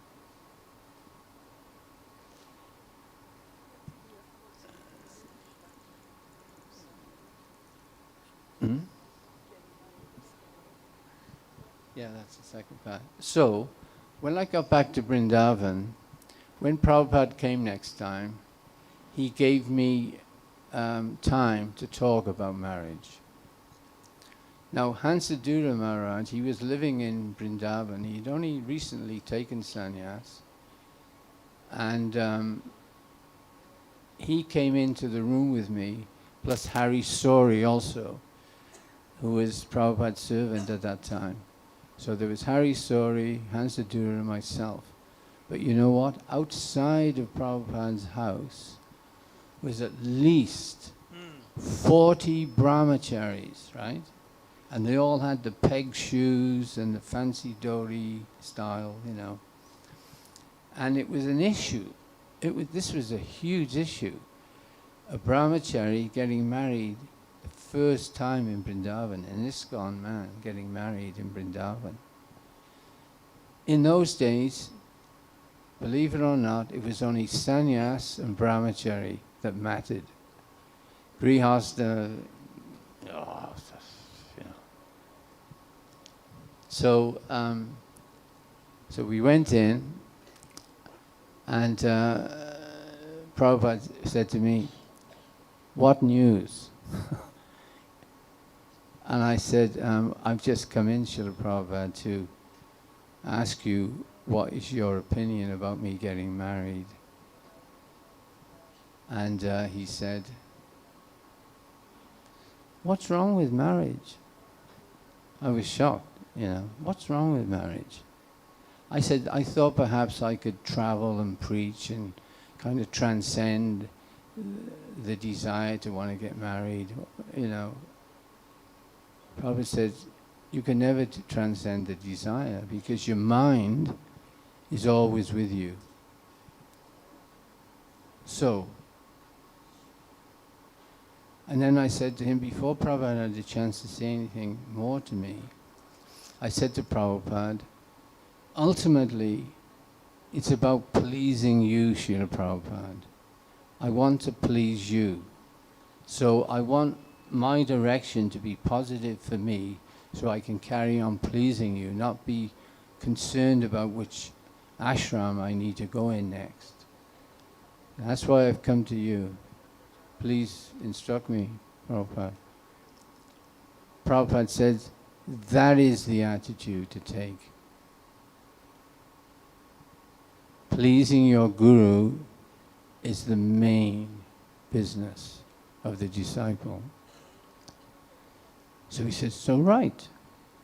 So I want you to get married, get rooms, live with your wife, chant Hare Krishna and be happy.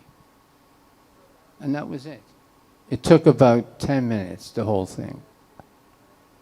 And I came out and there was even more brahmacharis outside. All probably wanting to get married. But they would, you know, sometimes we can be artificial in the way we act. Sometimes we can just, like people say, live the dream. Living the dream is you're not being yourself. You're not considering what's really best for you spiritually. And so the numbers increased outside, and I went out. Even Gopal Krishna Maharaj was outside trying to keep some sort of sanity, because there was so many brahmacharis. I don't know where they came from, you know. There was such a huge amount there. And I said, so Prabhupada sanctioned me to get married. Really? Wow, that's good. And I would say over the next year or so, a large majority of that big group of brahmacharis were married, you know. So that's that one. And I have to tell this story. It is such a beautiful story. Prabhupada always engaged me constantly. I helped build the Krishna Balaram temple. Then I had to remain behind. Surabi wanted me to come to Bombay to build the Bombay temple with him. I went to Bombay for 2 months. I couldn't deal with it, living in Bombay. There was too much humidity. I really don't like humidity. Vrindavan was dry heat, not wet heat. So I had to come back. I said, Sarabi, I'm sorry I can't do this. I got to go back. But there was so much work to do on the temple still. The devil's in the detail. So much work to do still. So I carried on doing that. Prabhupada calls me in his room. I want you to start a Goshala. Krishna Balarama here now. My devotees are sick. They're not getting proper milk. And that's the instruction, nothing else, no detail. All of a sudden, I've got to build a Goshala. What do I know about cows? What do I know about anything to do with milk and cows? What happens is this. When you're serving the spiritual master, you become empowered. There is an empowered process. So what happens? Super Soul kicks in and he gives you the intelligence straight away. My pure devotee wants a Goshala built. You have to build it, and this is what you're going to do. And you start listening more and more to the localized intelligence within your heart. I looked at my wrist, and on my wrist was a Seiko watch. I was just given it by a devotee that had come from Europe, and it was considered a pretty good watch. So I sold that watch for 2,000 rupees, and I went to this cow auction. I mean, it's incredible. It was in Govardhan. It was like going back thousands of years. You can't imagine what it was like. All these gopas coming with their cows. And it wasn't a low-class cheating, this, that. It was all very pure and natural. All these cowherd men coming from so many different villages. And we picked out 2 cows. I was with Bagaji. Bagaji knew what to do. I was learning. And we picked out these first 2 cows, Kalindi and Godavari, we called them. and we brought them back. Well, actually a gopa, we paid him, I think it was 50 rupees, and he walked the cows back from Govardhan. And the first Goshala started in 2 rooms in the Gurukul that I was also overseeing. So I had the Gurukul building to sort out, I had the Goshala to start, and I was still doing maintenance on the temple. I had a lot of work to do. So, so finally, I eventually handed over the Goshala 2 years later with at least 80 cows and the milk, all the milk covering all the needs in the temple. And then there was other things that Prabhupada wanted me to do. So this comes to my last story. For now, I've got many more stories, but I just don't have the time. Prabhupada was getting really unwell, and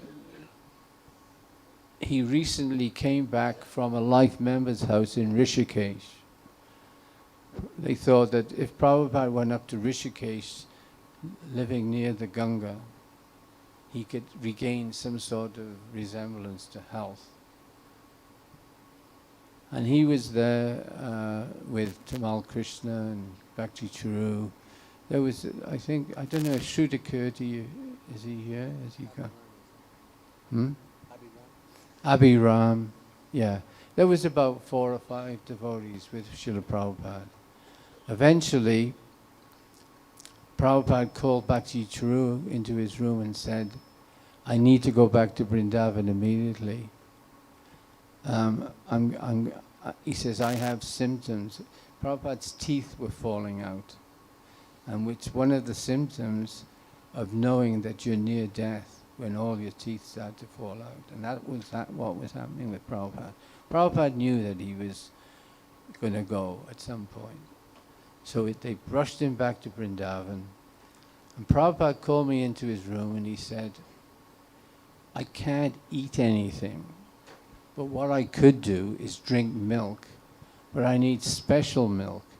I need you to find me a jet black cow that has no other markings. It has to be completely 100% black. And it took about, I'd say it took about 8 days to find that particular cow. And we brought it back and we tied the cow to Srila Prabhupada's house, the front of his house, so the milk was on tap whenever they wanted it. So at that time, we were also arranging for 24-hour kirtan. That's how the 24-hour kirtan started, when there were small groups of devotees going in to chant to Prabhupada. But it was very quiet chanting with very small symbols. They weren't even cartels. They were like very small symbols. So I was leading one group. One of the other devotees, his name was Pushkar. He was an artist that lived in America. And he came in with me and with 2 other devotees, and we were chanting. Srila Prabhupada was sitting on his bed with his legs dangling over the side in deep contemplation. And we were quietly chanting. And the longer I sat near Prabhupada, I started to well up. All these emotional feelings started to really rise within me. And I just couldn't control myself as I was playing the cymbals. I shouted out to Prabhupada, Jai Prabhupada! I was really loud, not as loud as this, but it was really loud. And I thought, you've blown it again. You know, Prabhupada was in deep contemplation, thinking of Krishna, and now you shouted, disturbed him. Yeah, I'm always.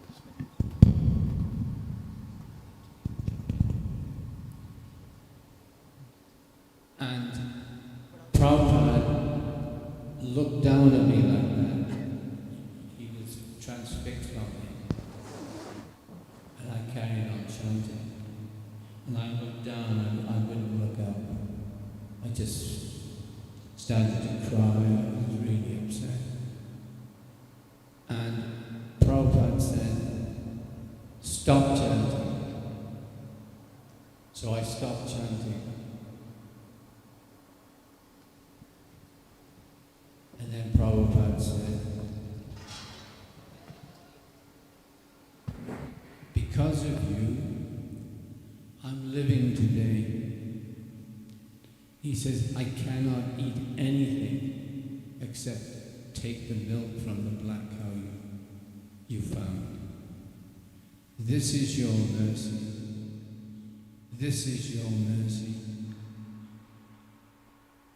He said, this is the only thing I can take, this milk from the black cow. And I was like dumbfounded. I just couldn't say, do anything. These were just moments, right? And then all of a sudden Prabhupada says, so chant? So we started chanting again.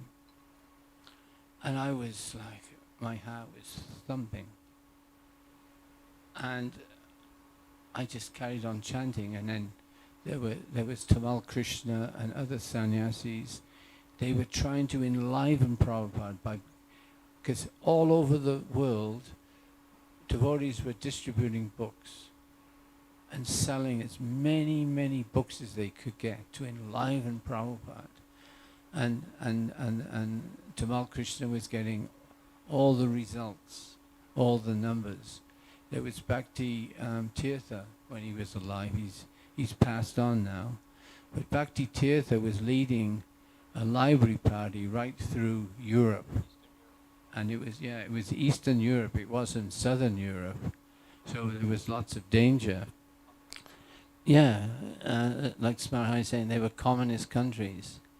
But he was having incredible results because he was empowered. It comes back again. When you're working, when you've been given service from Srila Prabhupada, you become empowered. Right? Now, Svarahari is just saying about all the temples that have increased in India. How many was it, Svarahari?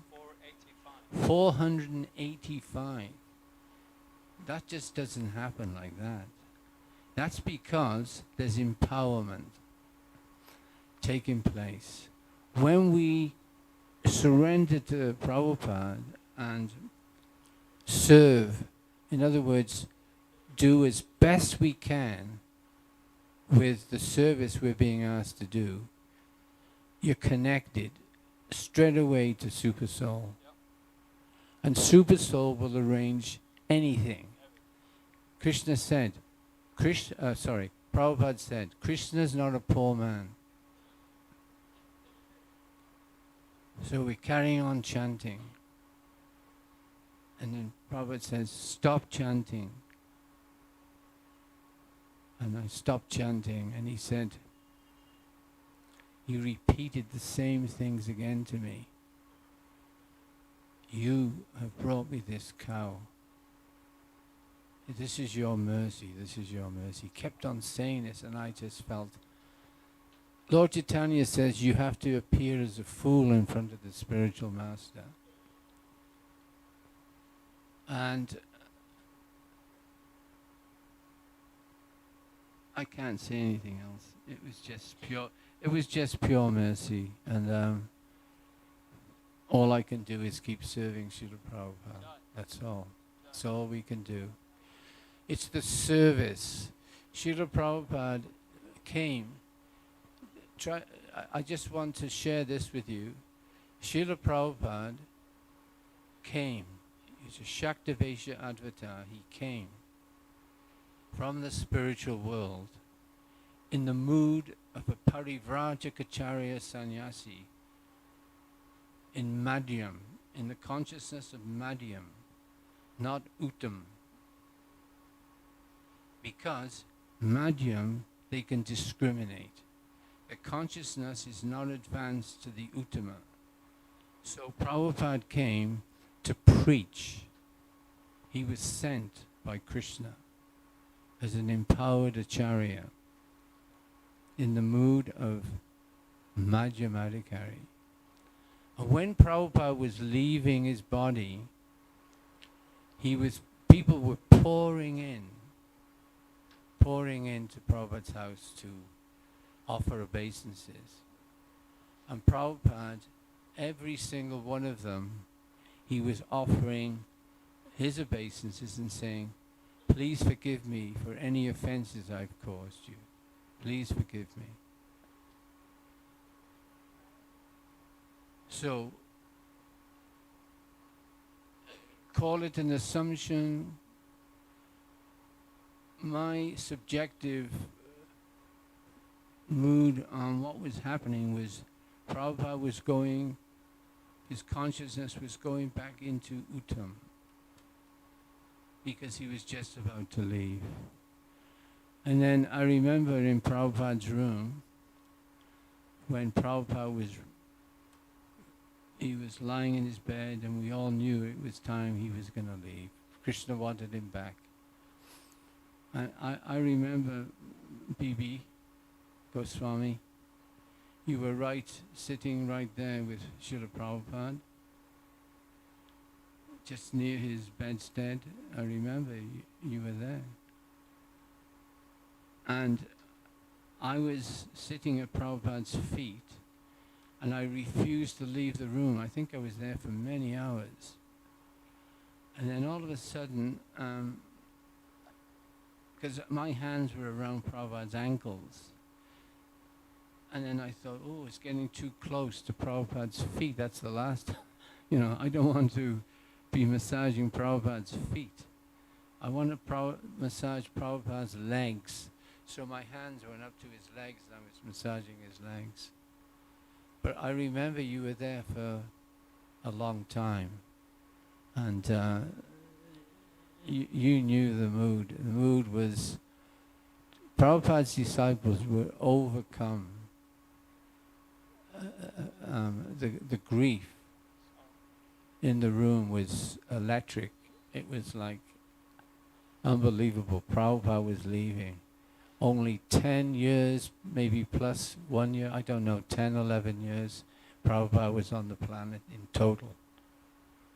But what was achieved by Srila Prabhupada was unbelievable. I remember the very first time I saw Srila Prabhupada's aura. It was golden. When I went into the room at Bury Place, when he was telling me to go to Vrindavan to build the temple, I saw the aura. And in the Brihat Bhagavatamrita, Sridhar Swami declares that this shine, this aura, is Hiranmayam. He calls it, it's defined as Hiranmayam, which is the complexion of a Rajavasi, a resident of Vaikuntha. And Dhruva Maharaj, when he was finished his meditation, an airship came from the Vaikuntha planets and it came closer and closer, and it arrived at the very place where Krishna was standing, Vishnu was standing. And Dhruva Maharaj started to circumambulate the airship. And as he was moving around, his body started to shine. It changed. And then by the time he went into the airship to go back to Vaikuntha, he had that shine his body had transformed. So we are extremely fortunate to have such an acharya. I spoke with Krishna Das Babaji in Vrindavan because he used to come so many times to frolic and laugh and play with Srila Prabhupada on the land. They were like two cowherd boys together. And one time, Krishna Das Babaji said to me, Srila Prabhupada is the greatest acharya in our Brahma Gaudiya line, because he's taken Lord Chaitanya's message to every corner of the world in such a short time. He said, no one has ever done that. No one. So how fortunate we are. And I'll stop now because Vishalini has some beautiful things to say. All glories to Srila Prabhupada. Jai, Haribol.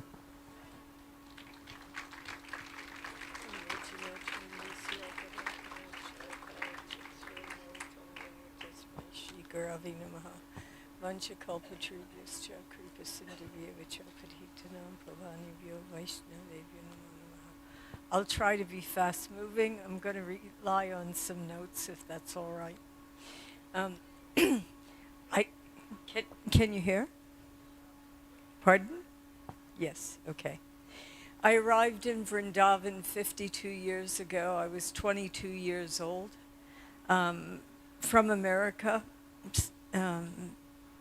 I came on a student visa and felt a bit of a fraud because I wasn't registered with any university. Little did I know the education I was about to get would stick with me through life and would enable me to make it through anything. And that's what Srila Prabhupada gave.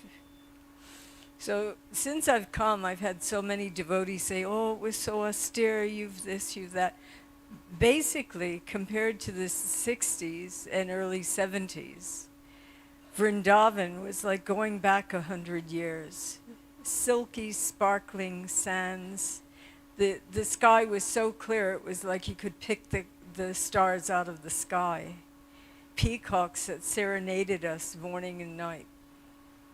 So it didn't feel, no auto rickshaws, no cars, just tungas and rickshaws. So when I arrived, the temple grounds were flat, and there were the 4 arches standing in the very front of the temple. That was it. I think some of the things we've already talked about. We had those 4 small huts, one room for a non-Prabhu, another for those working on construction, the other for visiting devotees, and the end room was a temple stroke prasadam room. So one day, we had to walk by those huts to get to the prasadam room. One day, Srila Prabhupada was taking a massage, and he was lying on his belly. And as I walked by, I said to Srila Prabhupada, I love this place. And he boosted himself up on his elbows, and with his little pinky, he said, you like it? It's yours. Just like that. With me, I brought materials to make wigs for the deities, and the first casualty was losing a couple of handfuls of them to the resident monkeys at Radha Damodar. I was living there with Jamuna. In those early days, in my early 20s, I got to cold call to ministers in Delhi, requesting for some grants, like for gas and things that were being rationed. I got to present Indira Gandhi with books twice. So another thing, as the temple was getting built, there was a preaching room. If you walk into the temple from the front, on the right-hand side, that room there, Dhiranaika and myself were renovating that room and displaying all of Srila Prabhupada's books. So Srila Prabhupada was just about to arrive. I looked up, and there was a bird's nest in the light. So I pleaded with Dhiranaika to take it down, and of course, my voice wasn't heard. Prabhupada walked in, and the very first thing he said, "What's that thing doing here?" You know, typically Prabhupada.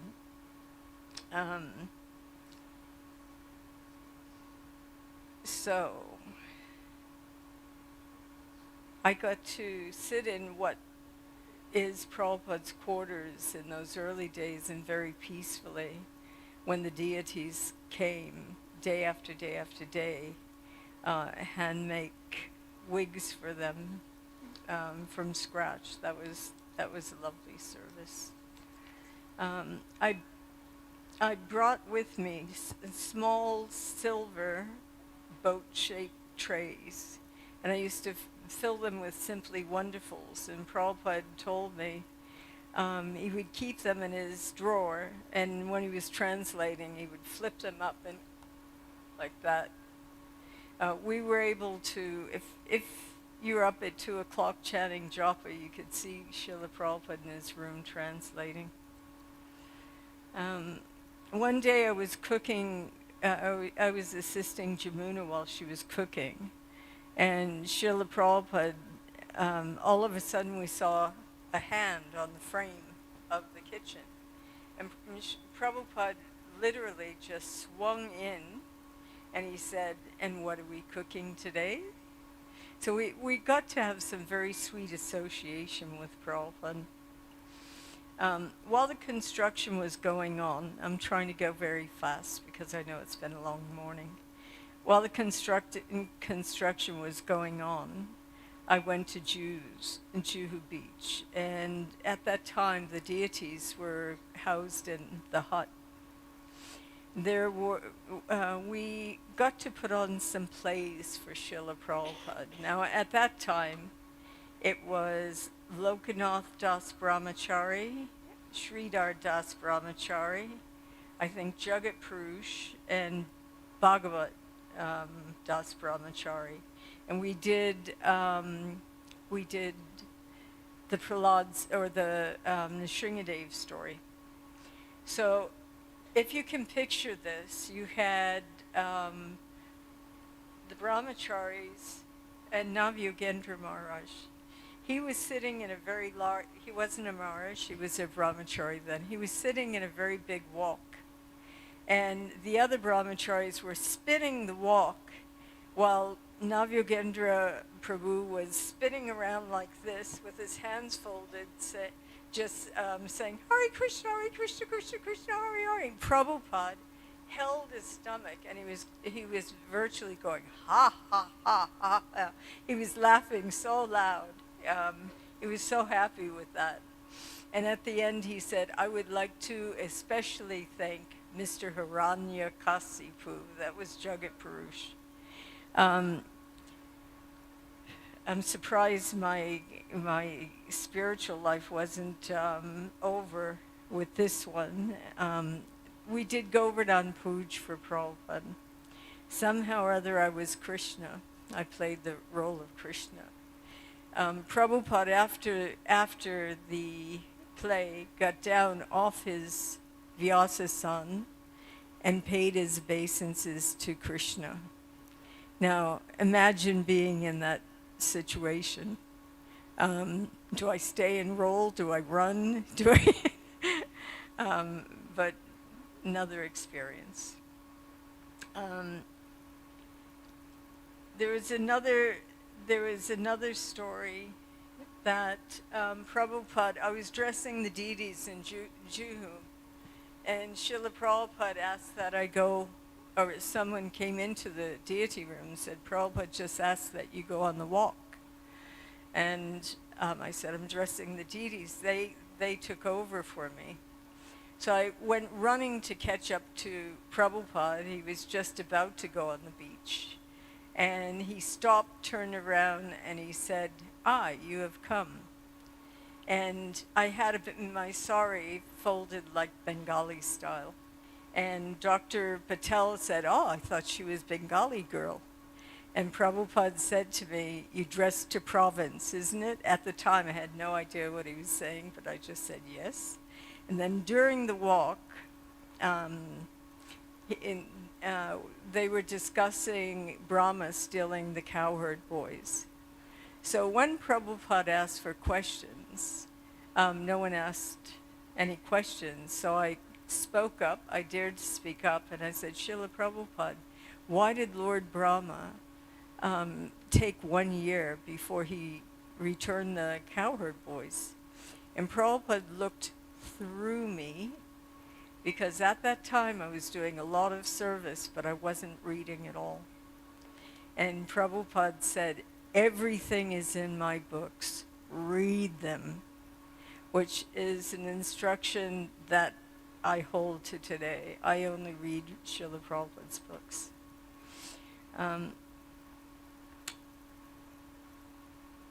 During the opening, Prabhupada, he wanted his white elephants in general, not just during the opening. He brought us here as white elephants. The local culture was throwing away a diamond for a broken piece of glass. And Prabhupada wanted to exhibit how Westerners are mad for this philosophy. Coming back this time, I saw Srila Prabhupada was truly successful. I was blown away by seeing how many are chanting the holy name as he predicted. And it worked. It seemed to work. Prabhupada was exhausted.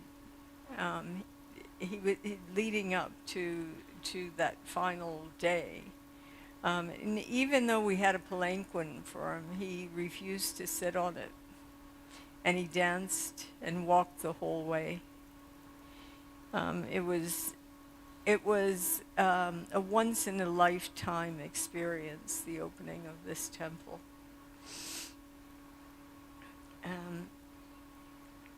Okay. So as Prabhupada's health declined, I was in what's now the guest house, and I saw these big bags being brought into what was then a go-down. And when I asked about it, it was the bags of salt. Srila Prabhupada was planning his samadhi ceremony, which was quite sobering. So one day, they brought him into, daily they were bringing him into the temple on a palanquin. This particular day, when I came to the temple and I saw Srila Prabhupada, he had dark glasses and he was really skin and bone. And somehow or other, I immediately thought, Srila Prabhupada's not going to be with us much longer. I wish I could have that. He was wearing the most magnificent garland. And immediately I got really disgusted with myself. And I ran to the opposite end of the courtyard, and I was just crying. Here your spiritual master is in this condition, you're wanting something from him? So Vrindavaneshwari was just about that high. She ran in, paid her obeisances. Srila Prabhupada took off his garland, put it on her. She ran over to me and put it on me. That garland I dried and preserved with cloth, and so many devotees have benefited from it in many different situations, but it still has a lot of mileage. Ultimately, when I can bear to part with it. It'll come back to Vrindavan. There was one Vyasa Puj where I just didn't have the money to get Prabhupada anything. I think that was 74. So I had 4 gold bangles, and I melted them down to a 24-karat gold spoon, and it had Your Divine Grace engraved on it. Bhagavad-Gita helped me do that.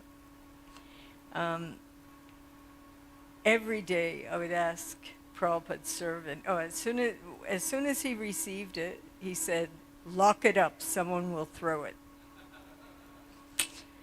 So every day, until finally I just didn't ask anymore. I was, I just thought it's going to stay locked up. He's never going to use it. After Srila Prabhupada left, our godbrother Manihar was very kind and gave us each a personalized pack of photos of Prabhupada that he took. Everyone had different ones. When I was going through mine, there was a picture of Prabhupada taking medicine and his mouth wide open, and I said, "That's quite my spoon!" So I have a photograph of that spoon, which is also going to make it back to Vrindavan in Prabhupada's house. When Prabhupada was leaving, the desperation in devotees' voices was uncomparable. And how each of us felt separation, you could feel it all through the world. You could feel it magnified all through the world. And that also that last service of chanting to him all night long in the temple room, you could feel Srila Prabhupada was there. Actually, I think many of us still feel Srila Prabhupada is here with us. We don't feel we've lost him. I at least from the God siblings I've talked to. So I'd like to briefly tell you a story of Srila. When he had terminal cancer, he was diagnosed with 6 months to live. It just so happened that I had also just had surgery. I had 4 inches of bone taken out of my leg for cancer. So Sarabi would call me while I was in the hospital. I was there 3 months. And he would talk and talk and talk and talk, and I would just listen. And this one time, he was diagnosed with 6 months to live.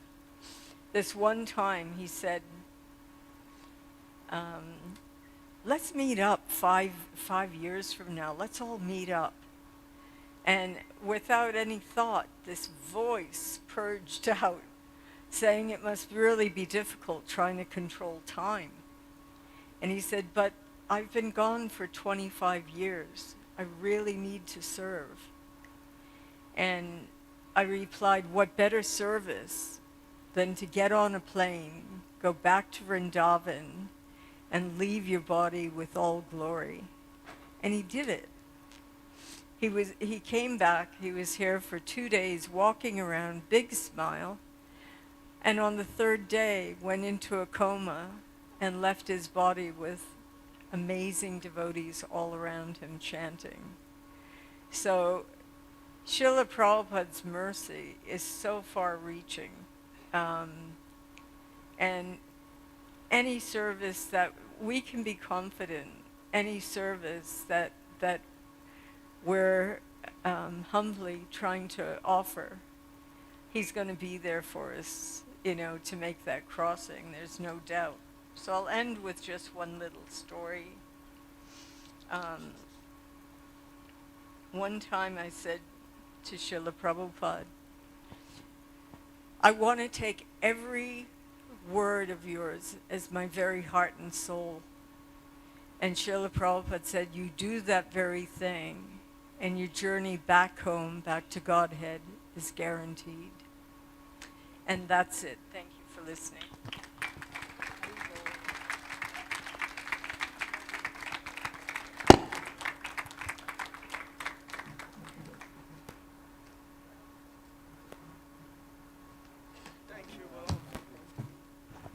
Thank you, Mataji, and Gunarnava Prabhu. So now we conclude the morning session.